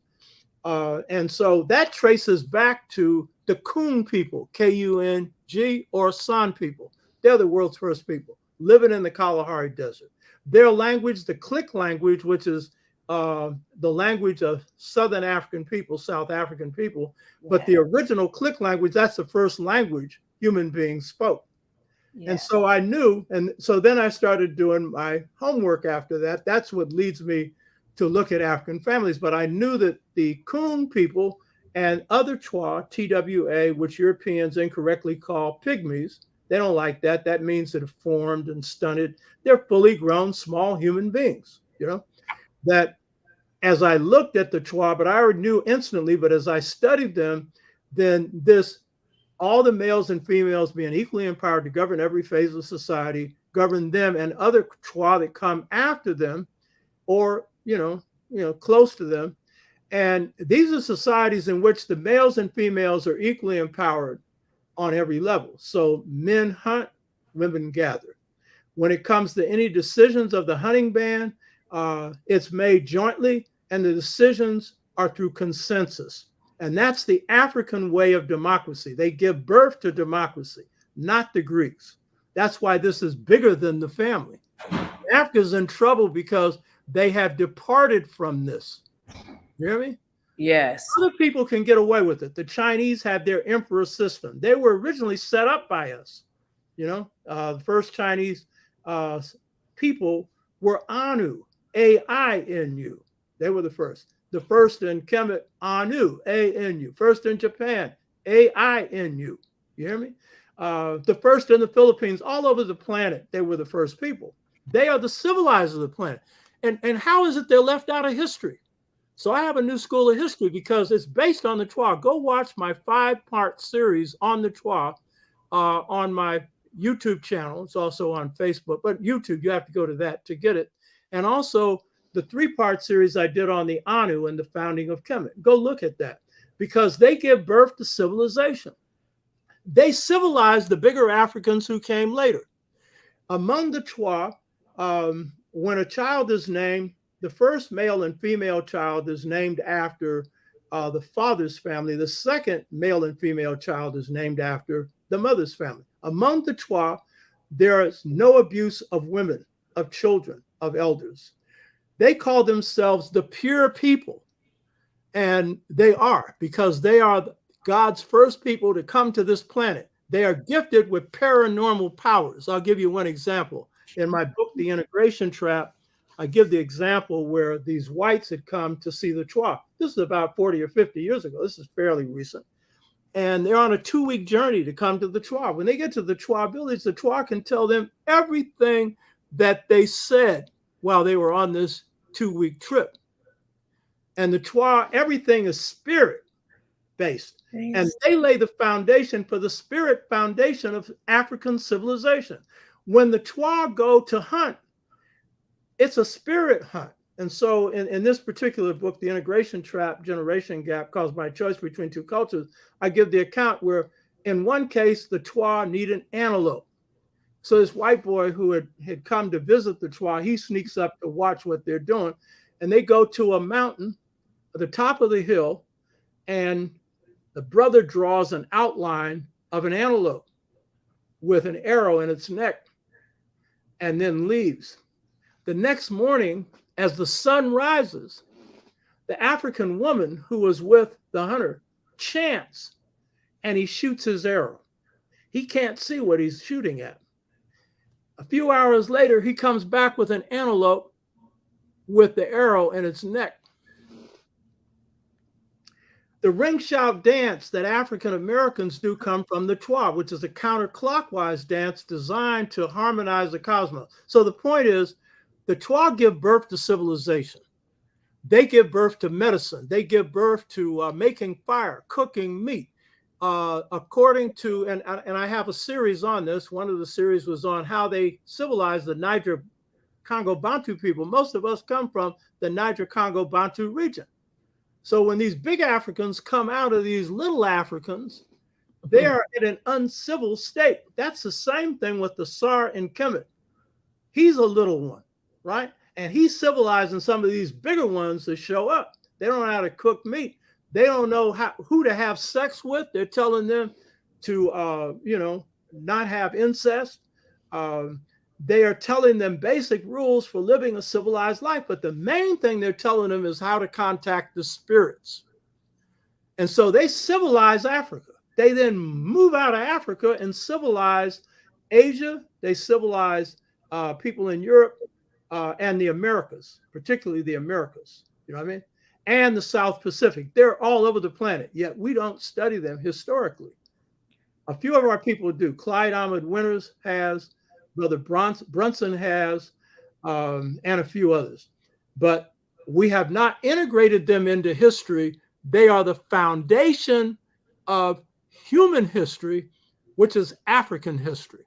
African history is world history. And all other things come out of this. So think about this, and I'll end on this because there's a lot more. You don't have time to go into this today. But the key thing is, if human beings have existed in the hunter-gatherer state, which was the most just state, you hear me? Okay. Hunter-gatherers hunting gathering, it was the most just state. And the most plentiful state. People got all their needs taken care of easily without hardly any work. That's why they stayed in hunter-gatherer for at least 140, 150,000 years. Because they knew about agriculture, but they also knew agriculture's work, and you're going to be a slave to plants and stuff. So they avoided it as long as they could. But the key point is, it's the period in which there are no jails, which is true throughout Africa until the coming of Islam and Christianity, the European. It's a period in which land, air, and water, are shared, not owned. But that's true with the societies that come afterwards. So what happens is hunter-gatherers who are living in this balanced state lay the foundation for subsequent African societies, subsequent African civilizations, and subsequent world civilizations, wherever they are in the world. And that's the longest lived, most balanced, and most just period. And so a lot more to this. But the key point is, leave this out and you miss the foundation of human history. And it's been left out. It's been put in the field of anthropology, and it needs to be put at the foundation level. That's what I'm doing. You know what I mean? And that's true with Kemet as well. So they are powerful people who are disrespected and put in the garbage can of history. Yeah. Well, they need to be restored to their proper place and given the proper respect. And we need to draw from that, because the key point is the model of just societies where all the males and females were equally empowered to govern every phase of society. That is the formula for creating just societies today. But you have to believe it. See, a lot of us, we are caught into this thing of saying that that's in the past. And we assume that because we got conquered and defeated, that anything we had needs to be thrown out. Well, we're living on old European stuff that only works for a few people. Has never worked for most Europeans, let alone us or the rest of the world. And it's messing the planet up. And so if we can live on their past, which isn't even good for them, you mean you can't draw from the best of your past and transform it to the realities of the day. I'm not talking about going back to hunter-gatherer. I'm not talking about that.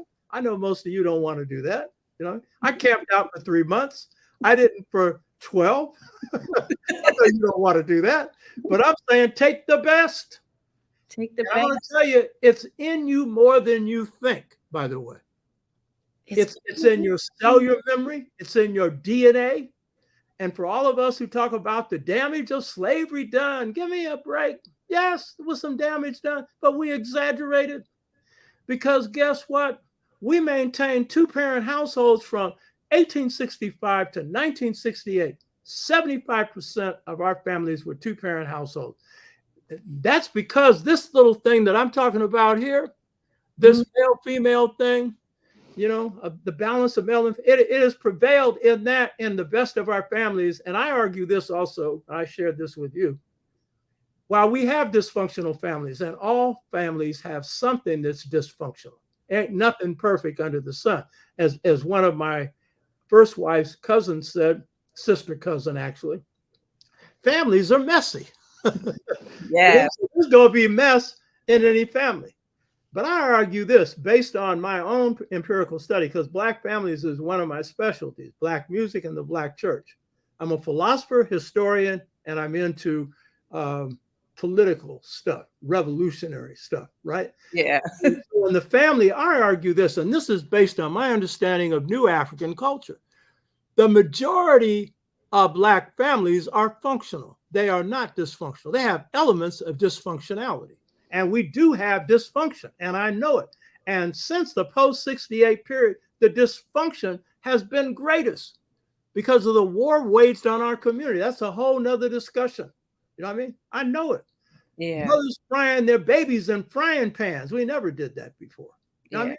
Huh? So war was waged on us. So all these little talk shows on healing and that's all good, but they never give you the political causes for the dysfunction. Yeah. There's been more dysfunction introduced in the Black family and Black community since 1968 than between 1619 and 1865. Slavery did its damage, but it kept us together after slavery. And during slavery, we maintained loving relationships a lot. Families were broken, we reformed them. And at the end of slavery, we went back to find the people that we could to do our thing with. And when you had no mother, no father, no sister, no brother that you could remember, there was that loving extended family community that took you in. There's a slave narrative where a brother said, I didn't know mother, father, sister, brother, but I was loved and I was all right. You hear me? And if you watched, if you read the slave narratives, there's one where a brother, it's called Marriage in the Cotton Patch. And it's a sister coming out of the fields and she got cotton all in her head and everything else, looking like a mess. And what did the brother say? That was the prettiest woman I ever saw. Oh. And I went to her parents and I got permission to court her. This is an enslaved African. And then he says, I marries her. And these are the projects, the WPA projects, Work Project Administration, where they surveyed people during enslavement. And he says, she's been the joy of my life, my whole life. There was love on the plantation. You gotta believe it. Frederick Douglass talks about how the hardest thing for him to do when running away was leaving all the brothers and sisters he loved. You hear me? Yeah. And so I will say that this culture that the Tuale the foundation for and other African people carry on in these different civilizations, the key thing is love, baby, and kindness. And even when we come out of slavery rough and tough, and we got confused love, and we whipping our children, and we doing all other kinds of stuff, in most cases, the motive is to do something right. It's wrong, these whippings, it needs to be ended. But the fact is, their concern was the love of their children. And their concern was that they learn something, that they do right. You know what I mean? Yeah. And so, you know, I told you this, and I'll in this little point on this, that when I talk to brothers and sisters who have hard relationships, I ask them, what keeps this together? I get one answer almost all the time. Usually it's from sisters I'm asking the question. By the way, since I got sensitive, it's the sisters who come to me. Yeah, I was about to say. Party, I hang out with the sisters. You know? Yeah. Once you tap into that I like those vibes. I'm not playing around. I don't play around. But the point is, there's a complexity, with these sisters. And I was talking to one sister. It was in Pittsburgh, Pennsylvania, where my spiritual daughter lives. I have a bunch of spiritual daughters all over the country. You know what I mean? And this one had two fathers. She just has me because of my consciousness and stuff. And so, the question. So as I'm staying with this sister, and I see that this husband and wife is very different. Astrologically, they're opposites. Those are the roughest relationships. Like you're a Virgo, that's a Pisces. That's rough. My mother and father, Leo and Aquarius, that's rough because there's 180 degrees of difference there. And I said, how does this thing stay together? Her answer, he's kind. He's kind. Yeah. And in any good relationship, you're going to hear that. Yes. We've got plenty who aren't. Yes. I'm not romanticizing this. I know we got some real monsters out there. I know that. And some who in the beginning look real good. And then suddenly a year or two later, boom, they're slapping you all around and doing everything else. I know that. I'm not romanticizing it. But the key point is, because of the nature of African societies carrying on something that's so humane and so beautiful for so long, humanism is our birthright. Humanism's our birthright. I have a saying that we could lose 90% of our humanism and still have more than just about everybody else except Native Americans. That's it. But there's a lot more to this, but that's it. Yeah. So, okay. Gosh. This is like, you know what? Listening to you is like looking at one of these Marvel movies. It's like, you watch the whole movie, then at the end, they leave the door open. So you don't know what, you're like, so you have to tune in again. They do it with every single movie. That's just like you, Dr. Tashaka, because this idea that you're talking about, I mean, with that there was love, and I think Mimi is, because I was thinking about that too. When you told me this on the phone yesterday, I heard it and I listened to it. I was like, wow, I never thought about it this way. But then when you said it today again, and I was thinking about that, you were like, you're so right. We did have two family households. There was all about love, and that is literally what, kept us going. And so we have to figure out a way, we got to internalize that first so we can figure out a way to get back to that. And we need to understand what eroded that. And these are forces, post-1968 forces, which, by the way, this book, The Integration Trap, Generation Gap, Caused by Choice Between Two Cultures, covers. We need to understand that because we're often confusing the forces that have weakened Black families in the post-68 period with slavery. And there's some contributing factors, no doubt about it. But if we could maintain two-parent households for 100 years, and the marriage rate of African Americans was higher than the marriage rate of whites, when we had less to sustain a family on materially, So that's telling you that there's some real strong substance in our culture and our family culture that enable that to happen. But when you get to this post-68 period, there are forces that have hit us that have put us in that position. And so now 29% of our families are two-parent households, and only 50% of whites are. Whites are at the stage that Blacks were at in 1980. Because they maintained their 75%. Now it's down to 50. Weakening families is a part of the project of what's happening in this country right now, due to other forces you don't get into now. But to lay it all on slavery is lazy. Yeah. Because slavery, we were able to hang together. Sharecropping, we had two-parent households. You know what I mean?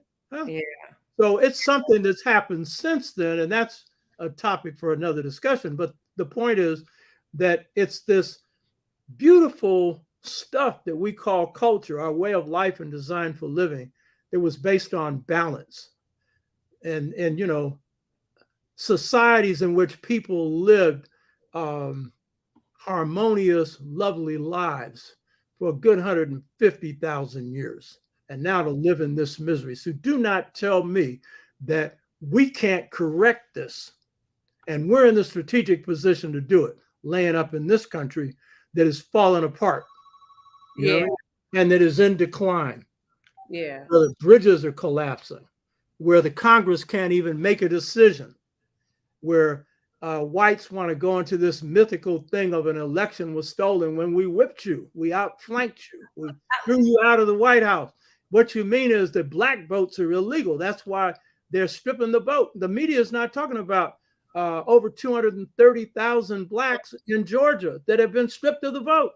Yeah. They're acting like, this, governor's race is even Steven or Stacey slightly behind, but it's a fair election, fair or nothing. You took 230,000 Black people out of the voting polls, and the Democrats ain't talking about it, and the Republicans don't need to. They're just putting everybody in place to see that more will be stripped. So, we're at a point where things have got to change, and we need models for transformation, transforming ourselves, transforming the society that we're in. Yeah. Okay. This is one little question. Because I know you study music. So how is today's music playing a role in destroying the Black family and Black love? Well, you're probably a better expert on that because you're listening to all the current music. And I can't. I can't. I can only listen to the old R&B. Right. You know, like just the new stuff, even the rhythm of it doesn't even like sit like right in my brain. You know, like it seems like it's just on the top or something. You know, I was sitting in the barber's shop. It was a good 15, 20 years ago. It was a barber that I went to. And a guy came in and he was a sound expert. And so what he was explaining was that, how the vibrations are working in the music today. And so one of the things that's happening is a lot of this synthesized music isn't natural music. So it's not coming from a real drum, it's not coming from real musical instruments in many cases. And so the vibratory forces that it's hitting out are violent vibratory forces. And they're vibratory forces that don't uplift you at all. I was at a blues thing that I go to regularly. It's a West Coast Blues Society here in Oakland. And so there's a barbecue place, Everett Jones. I consider it the best place in the United States. I've eaten barbecue all over the country. This is great barbecue. But the point is, the brother who's in charge of it is playing the blues, and he's got all this kind of stuff. So we're listening to that. And so I have to go to the restroom. So I'm going into the restaurant. And the restaurant, they got this boom, boom music. Boom, boom, boom, boom. And people acting like something's happening. And all it's doing is it's hitting forces that take you to the lowest vibratory frequencies. You know what I mean? There's nothing beautiful. There's nothing that's picking you up. So to the extent that that's being done, it's taking people down. And then, of course, the corporatization of music, which is a problem we've always had to deal with, has also played its role, which every area of music has faced. Rhythm and blues has faced it. All genres of music have faced it, where the corporations come in and monetize it and then try and take it to its lowest vibrational frequency. You know what I mean? But that level, I think, is clear. And it's not accidental if people go to a concert and you got to be prepared to run. And with the younger people, in many cases, because the vibrational frequencies in there are not uplifting. It's not pulling people to a higher plane, to a higher level. It's not beautiful. So, but I'm not saying that's true for all the music. And with hip hop, you've got the hip hoppers who are into jazz, R&B, and who are bringing in some beautiful stuff, and they got some beautiful messages. Old school, especially, but new school as well. So you got some in-depth thinkers and everything else. And then I was at this jazz festival, Monterey. It's the oldest of the jazz festivals in the United States. And so I'm listening to a variety of music. And so Joshua Redman came on. You're familiar with Joshua Redman? Yes. His father was also a great musician, a saxophone player. And Joshua, I think, went to Yale. Joshua was very smart and went to music school. And, he knows the music. He is a writer of music and stuff. But I was listening to him, and my wife, who was, she's attuned to world music. She's into all kinds of music, born in Britain, but from the Caribbean, Barbados. She loves jazz. That's her first love. And so she's got a trained musical ear. And so she had a term for this. But this is, a guy who's probably in his early 50s or late 40s. Mm-hmm. But when I listened to him, and I'm not surprised because I already knew this, his music's mechanical. His music doesn't have any soul to it, except when he plays a blues song or something. But his own music, his own compositions are intellectual, de-spiritualized. It's Western music. And it's jazz, but he's been trained in a Western way. And this is the point I was making about African-centered thought, but a Eurocentric method for training you. That's why I'm doing this thing on pedagogy, Seba. It's the replacement for that. So I'm not knocking him. He's good at what he does, but he doesn't have his own sound. He's not even an improviser. Because with an improviser, you'll hear after the third or fourth note, or sometimes with Miles, the first note, That's their sound. Miles, the first note, you know, that's Miles Davis. He was an innovator. He was beyond just improvising. And that's the same with Wynton Marsalis.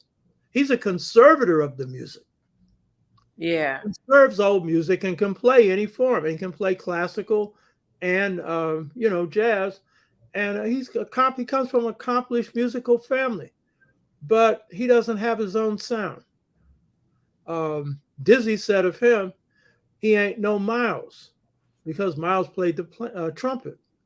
What he meant is he ain't got no originality, you know. It doesn't seem to aspire to it, because he could have if he had paid the dues, if he had done the real apprenticeship and everything else. So that's an intrusion of someone else's culture into ours. And then the system props those people up, you know? Yeah. In fact, with some of these newer musicians, they're the first ones who have been defined as, you know, the Young Turks, not by the masters, but by the music critics. Yeah. Who don't know what about music, almost all of whom are white. It's the same thing in film. Always been defined by masters before. Yeah, it's the same thing in film.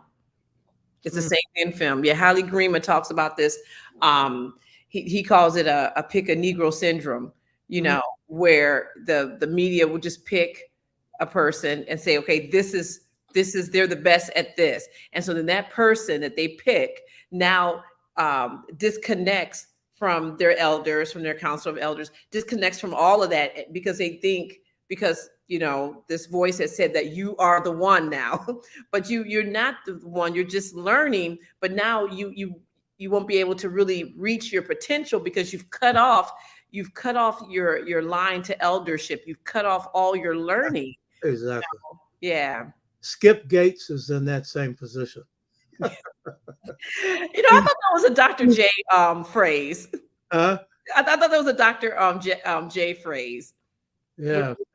He has been picked as the authority on anything Black, and he's anti-African. You know what I mean? It was anti-Black studies. By the way, when they're trying to wipe us out at San Francisco State, this was between 90 and 92. The president of San Francisco State brought old Skippy Gates out for dinner. And so we sent somebody to the meeting, you know, the dinner, Mary Hoover, who was a tenured faculty at San Francisco State. And you know what Skip Gates said? He never heard of Black studies at San Francisco State. That's kind of like saying you never heard of your mother. We mothered the whole thing. What are you talking about? You know what I mean? Huh? Yeah.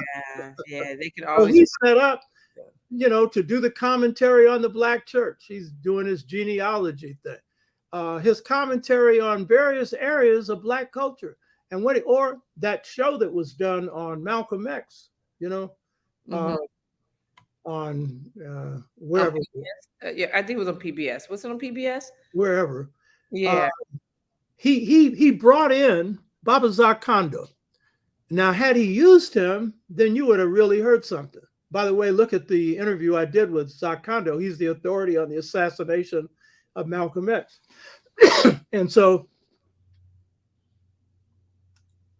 Zach was put into a room and only allowed to speak for about 5 minutes.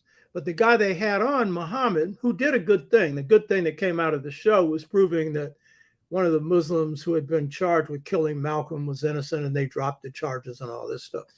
But Skip Gates was behind this. And so Skip Gates puts on somebody that doesn't know hardly anything about Malcolm and his assassination to talk about the assassination. And when you look at the whole show, there is no anything that's brought out that's new on the assassination. He didn't identify who did it. You know what I mean? And claims that this guy, Bill Bradley, who was the one that used the shotgun on Malcolm, that this was new stuff. Everybody knew that already. Yeah. And so Skip Gates is often used to also smokescreen stuff. But if you don't know the stuff, it looks pretty good. It looks pretty good because they know how to package it. It's in their packaging of it that makes it seem official, and we just kind of go along with it. Yeah. Dr. Dr. Tashaka, thank you.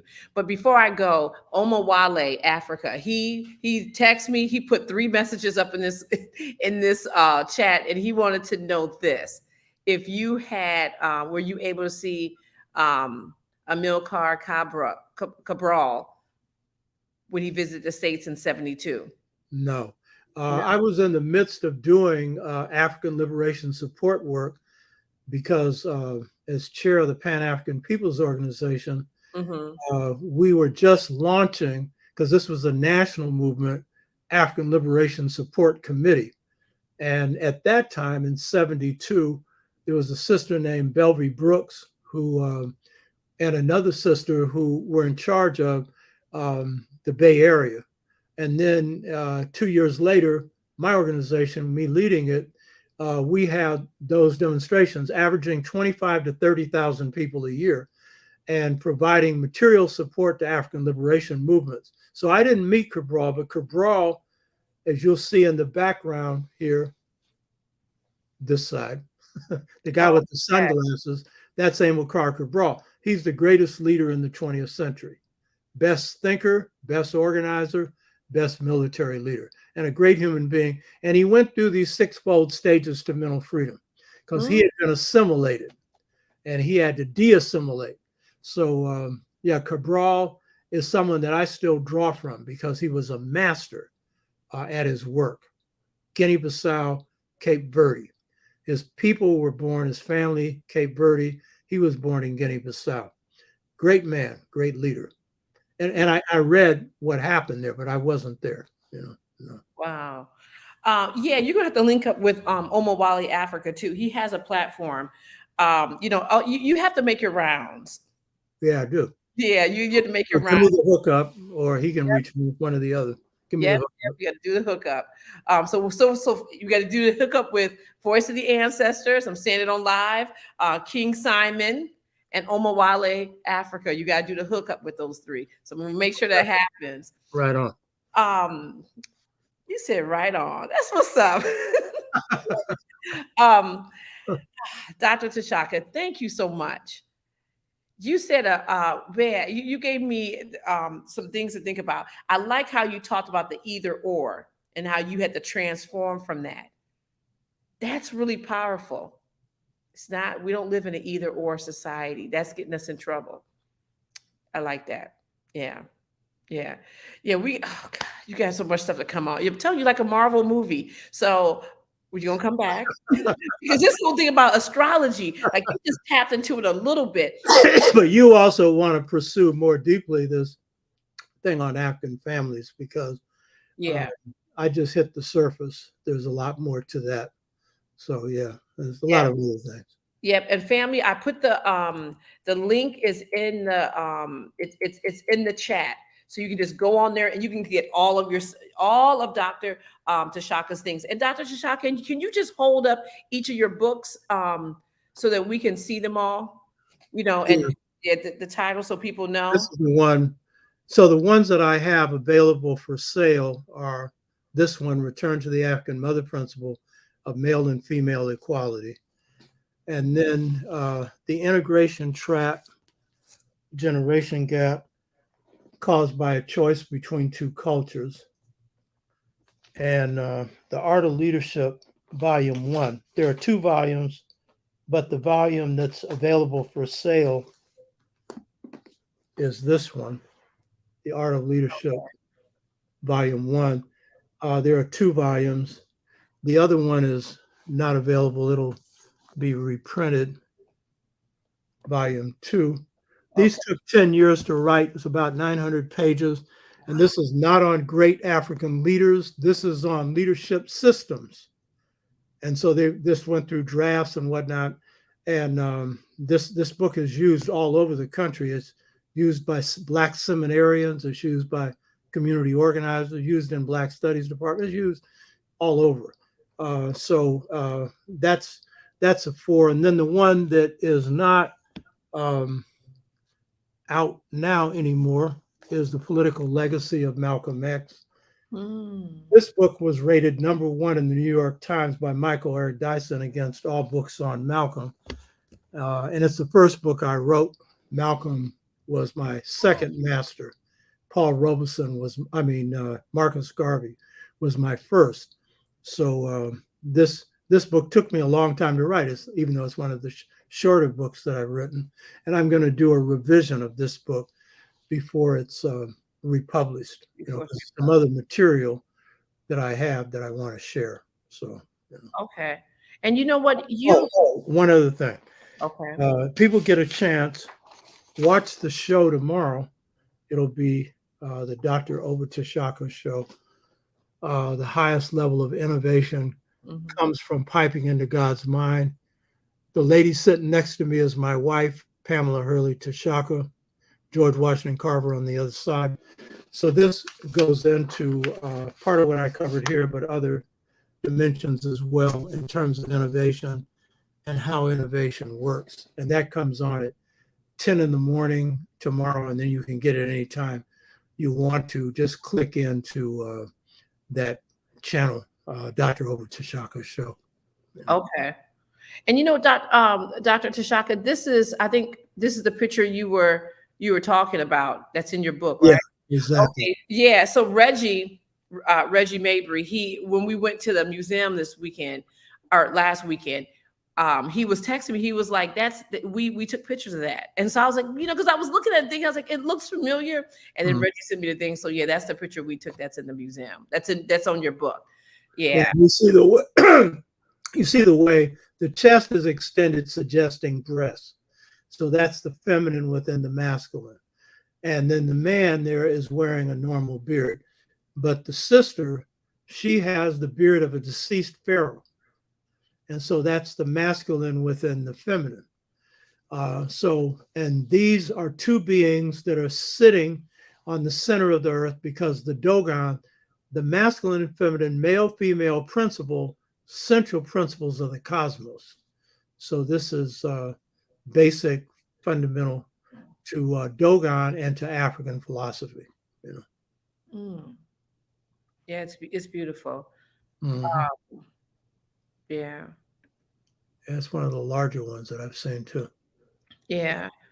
So last thing, can you show us your jewelry? I'm sorry.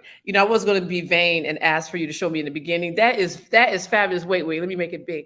Yeah, that's beautiful. Where'd you get this piece from? Because I know you make pieces.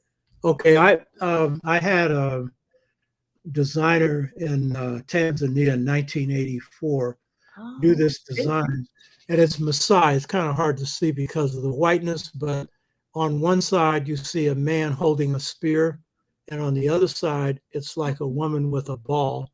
These are Maasai people, and Maasai means people of Sais, S-A-I-S, people of Egypt. And so these are these tall Africans that migrated out of Kemet. And I gave them that to carve because they're familiar with it. It took them a week to carve it with a knife. Wow. And that was the basis for that.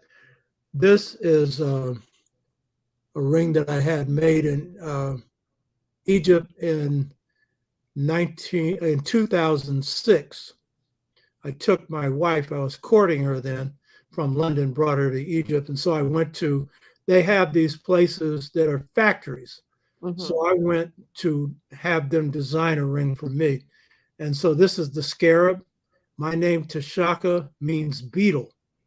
So my study is full of beetle symbols. You can't see it, but I have a carving on this wall here, the wings of Horus and a beetle in the center. And the wings of Horus are made out of brass. An artist did this a year after we moved into this place. And then centered in my desk is Kepra, because the beetle is Kepra. Wait, so that's the sun at sunrise. Yeah, Kepra Ra. Yeah, Kepra, Kepra. And that's the beetle. So, the beetle pushes these eggs. Well, the egg is symbolic of the sun. Kepra is, my name Tashaka means beetle.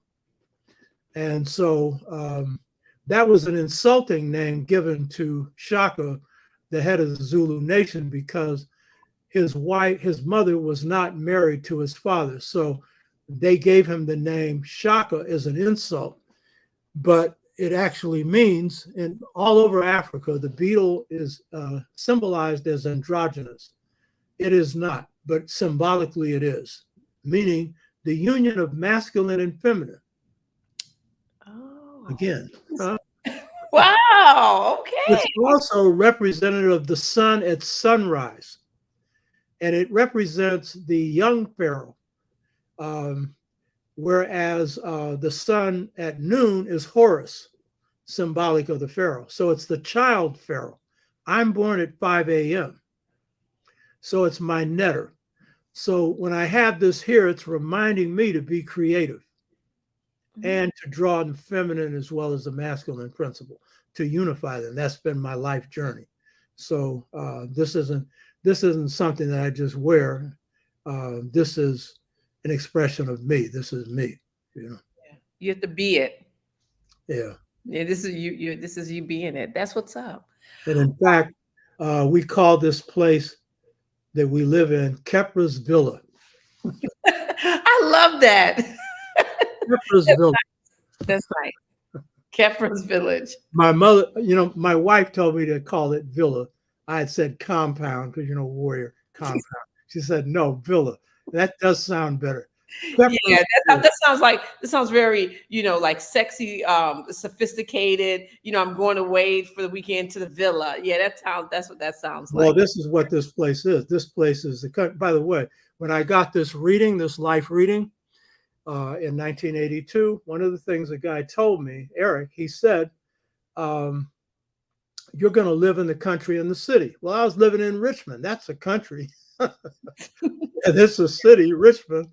And then at San Francisco State, we had a dean, a beautiful dean, who was Wade Noble's teacher, Philip McGee. Absolutely beautiful brother. He was one of the 4 founders of the School of Black Psychology. Okay. And he was Wade's teacher at Stanford, And so I took a lot of time to think about this because I just bought this book on gospel music. We'll Understand by and by Sweet Honey and the Rock. The head of Sweet Honey and the Rock, Bernice Reagan Johnson, who used to be a Student Nonviolent Coordinating Committee, a group called the Uhuru Singers. So I gave him this book. It was brand new. It took a lot for me to give him this book because I really liked this book. I gave it to him. That touched him. And then he told me about this woman who was selling real estate and hooked me up. And then I found this house. So the book, We'll Understand by and by, it's responsible for me living in this place. Oh, wow. This place is like a retreat. Got deer coming out and everything else. Wow. Beautiful view. And it was built by a Black builder, and he took a year to build it. And the real estate person that got me to buy it, who he recommended, she's a master real estate salesperson. She didn't lie about anything, so she didn't tell me all of this. I found out later. It take a year to build a house. You can build skyscrapers faster than that. He was a master builder. So yeah, this is like a retreat place for me and my wife. Wow! Every day, it's in peace. HAPI's gonna start getting on the road, and we have to come on out to California and see what's cooking. You would be invited. Yeah. Anytime you want it, you got an invite. Yeah. Oh, there it is. By the way, my wife is a chef. Oh, there it is. And I didn't marry her for that reason.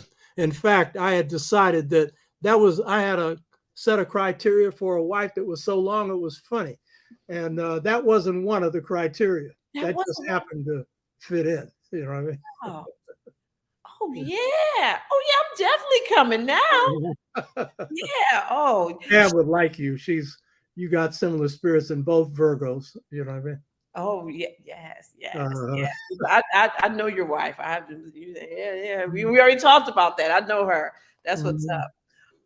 Well, thank you, Dr. Tashaka, for coming. And we're gonna see you again because I enjoyed it. Yeah, I enjoy you. Doors open. You're doing good work, lady. Keep it up. Oh, thank you. You are doing such good work. And family, please, I'm going to put this up one more time before Dr. Tashaka gets out of here. Right there, I'm going to put it in the comments. So all you have to do is just hit the link and go onto his site. Everything you need is there. He has lots of different courses. He had, he talked about, we talked about it our first time when he came onto the show, when you were talking about like that, being an improviser and being an innovator and what makes you, go from these steps, you kind of you just said it when you were talking about something, but that information is also on the site. So, you can he has classes, DVDs, he has everything. And the most important thing, family, is I need for you guys to take time out now and go to his YouTube channel, Twitter, and you're on IG too, aren't you? I tagged you on IG. You use Instagram? Yeah. Okay. Yeah. Instagram and Facebook. He's the only Oba T'Shaka. Okay. And subscribe. Yeah, so you have to like it, subscribe and hit the notifications button. Okay, because a lot of you, I saw you in here saying that you guys, you tune into him on Saturday mornings. So we need everyone needs to be tuning in. Okay, because Dr. Tashaka is dropping the straight up jewels. This is what's up. Thank you, Dr. Tashaka. Well, thank you for coming. I enjoy this. I enjoy your spirit, and my whole purpose is just to share stuff to empower people, especially our people, to draw from your inner powers so you can make your contribution in life as the master you can be. Yes. And you are doing it by example. Thank you. So we will be in touch. I'm definitely give you a call because I like talking to you. You are just a wealth of information. Yes. And James, appreciate you tuning in. I saw you there, and everybody else. Appreciate all of y'all. Professor Small was in the house. Yeah. Usually I slide him a little invitation, when people come on, but I was like, no, I'm going to have Dr. Tashaka all to myself, this HAPI Talks. But thank you so much. And tell your wife hello, and I can't wait to meet her. All right. Yeah. All right. Sure will. All right. Peace. Appreciate it. All right, family. That was Dr. Tashaka. Please make sure you are liking and sharing and subscribing to all, on all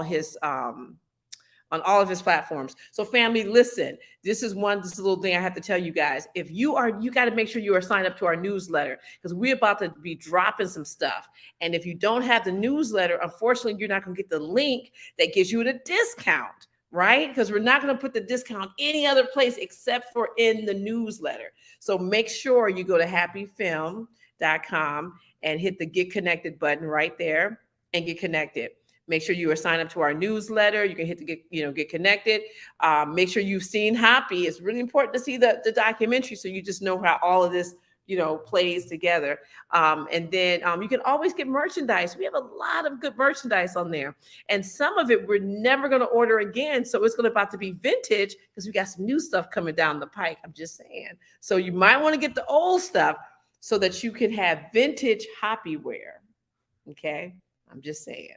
But you can get everything, you can get everything right there at hapifilm.com. And again, family, the support goes a long way. Okay. And when you are connected to us on our newsletter, you will also get information about the next time we travel to Kemet. So you get that information, you're the first person to get it. And you can, like I said, anything that we have going on, you can take advantage of. But that's another way to know when we, going to be, be traveling so that we don't sneak up on you and say, oh, we're leaving next week, going to Kemet. This time you have, you'll have time to know. Yes, thank you guys so much for being in the house and chiming in. I tell you, these HAPI Talks is like roller coaster rides. And Dr. Tashaka, he's, like Professor James Small, like Dr. Milana Karenga, like Dr.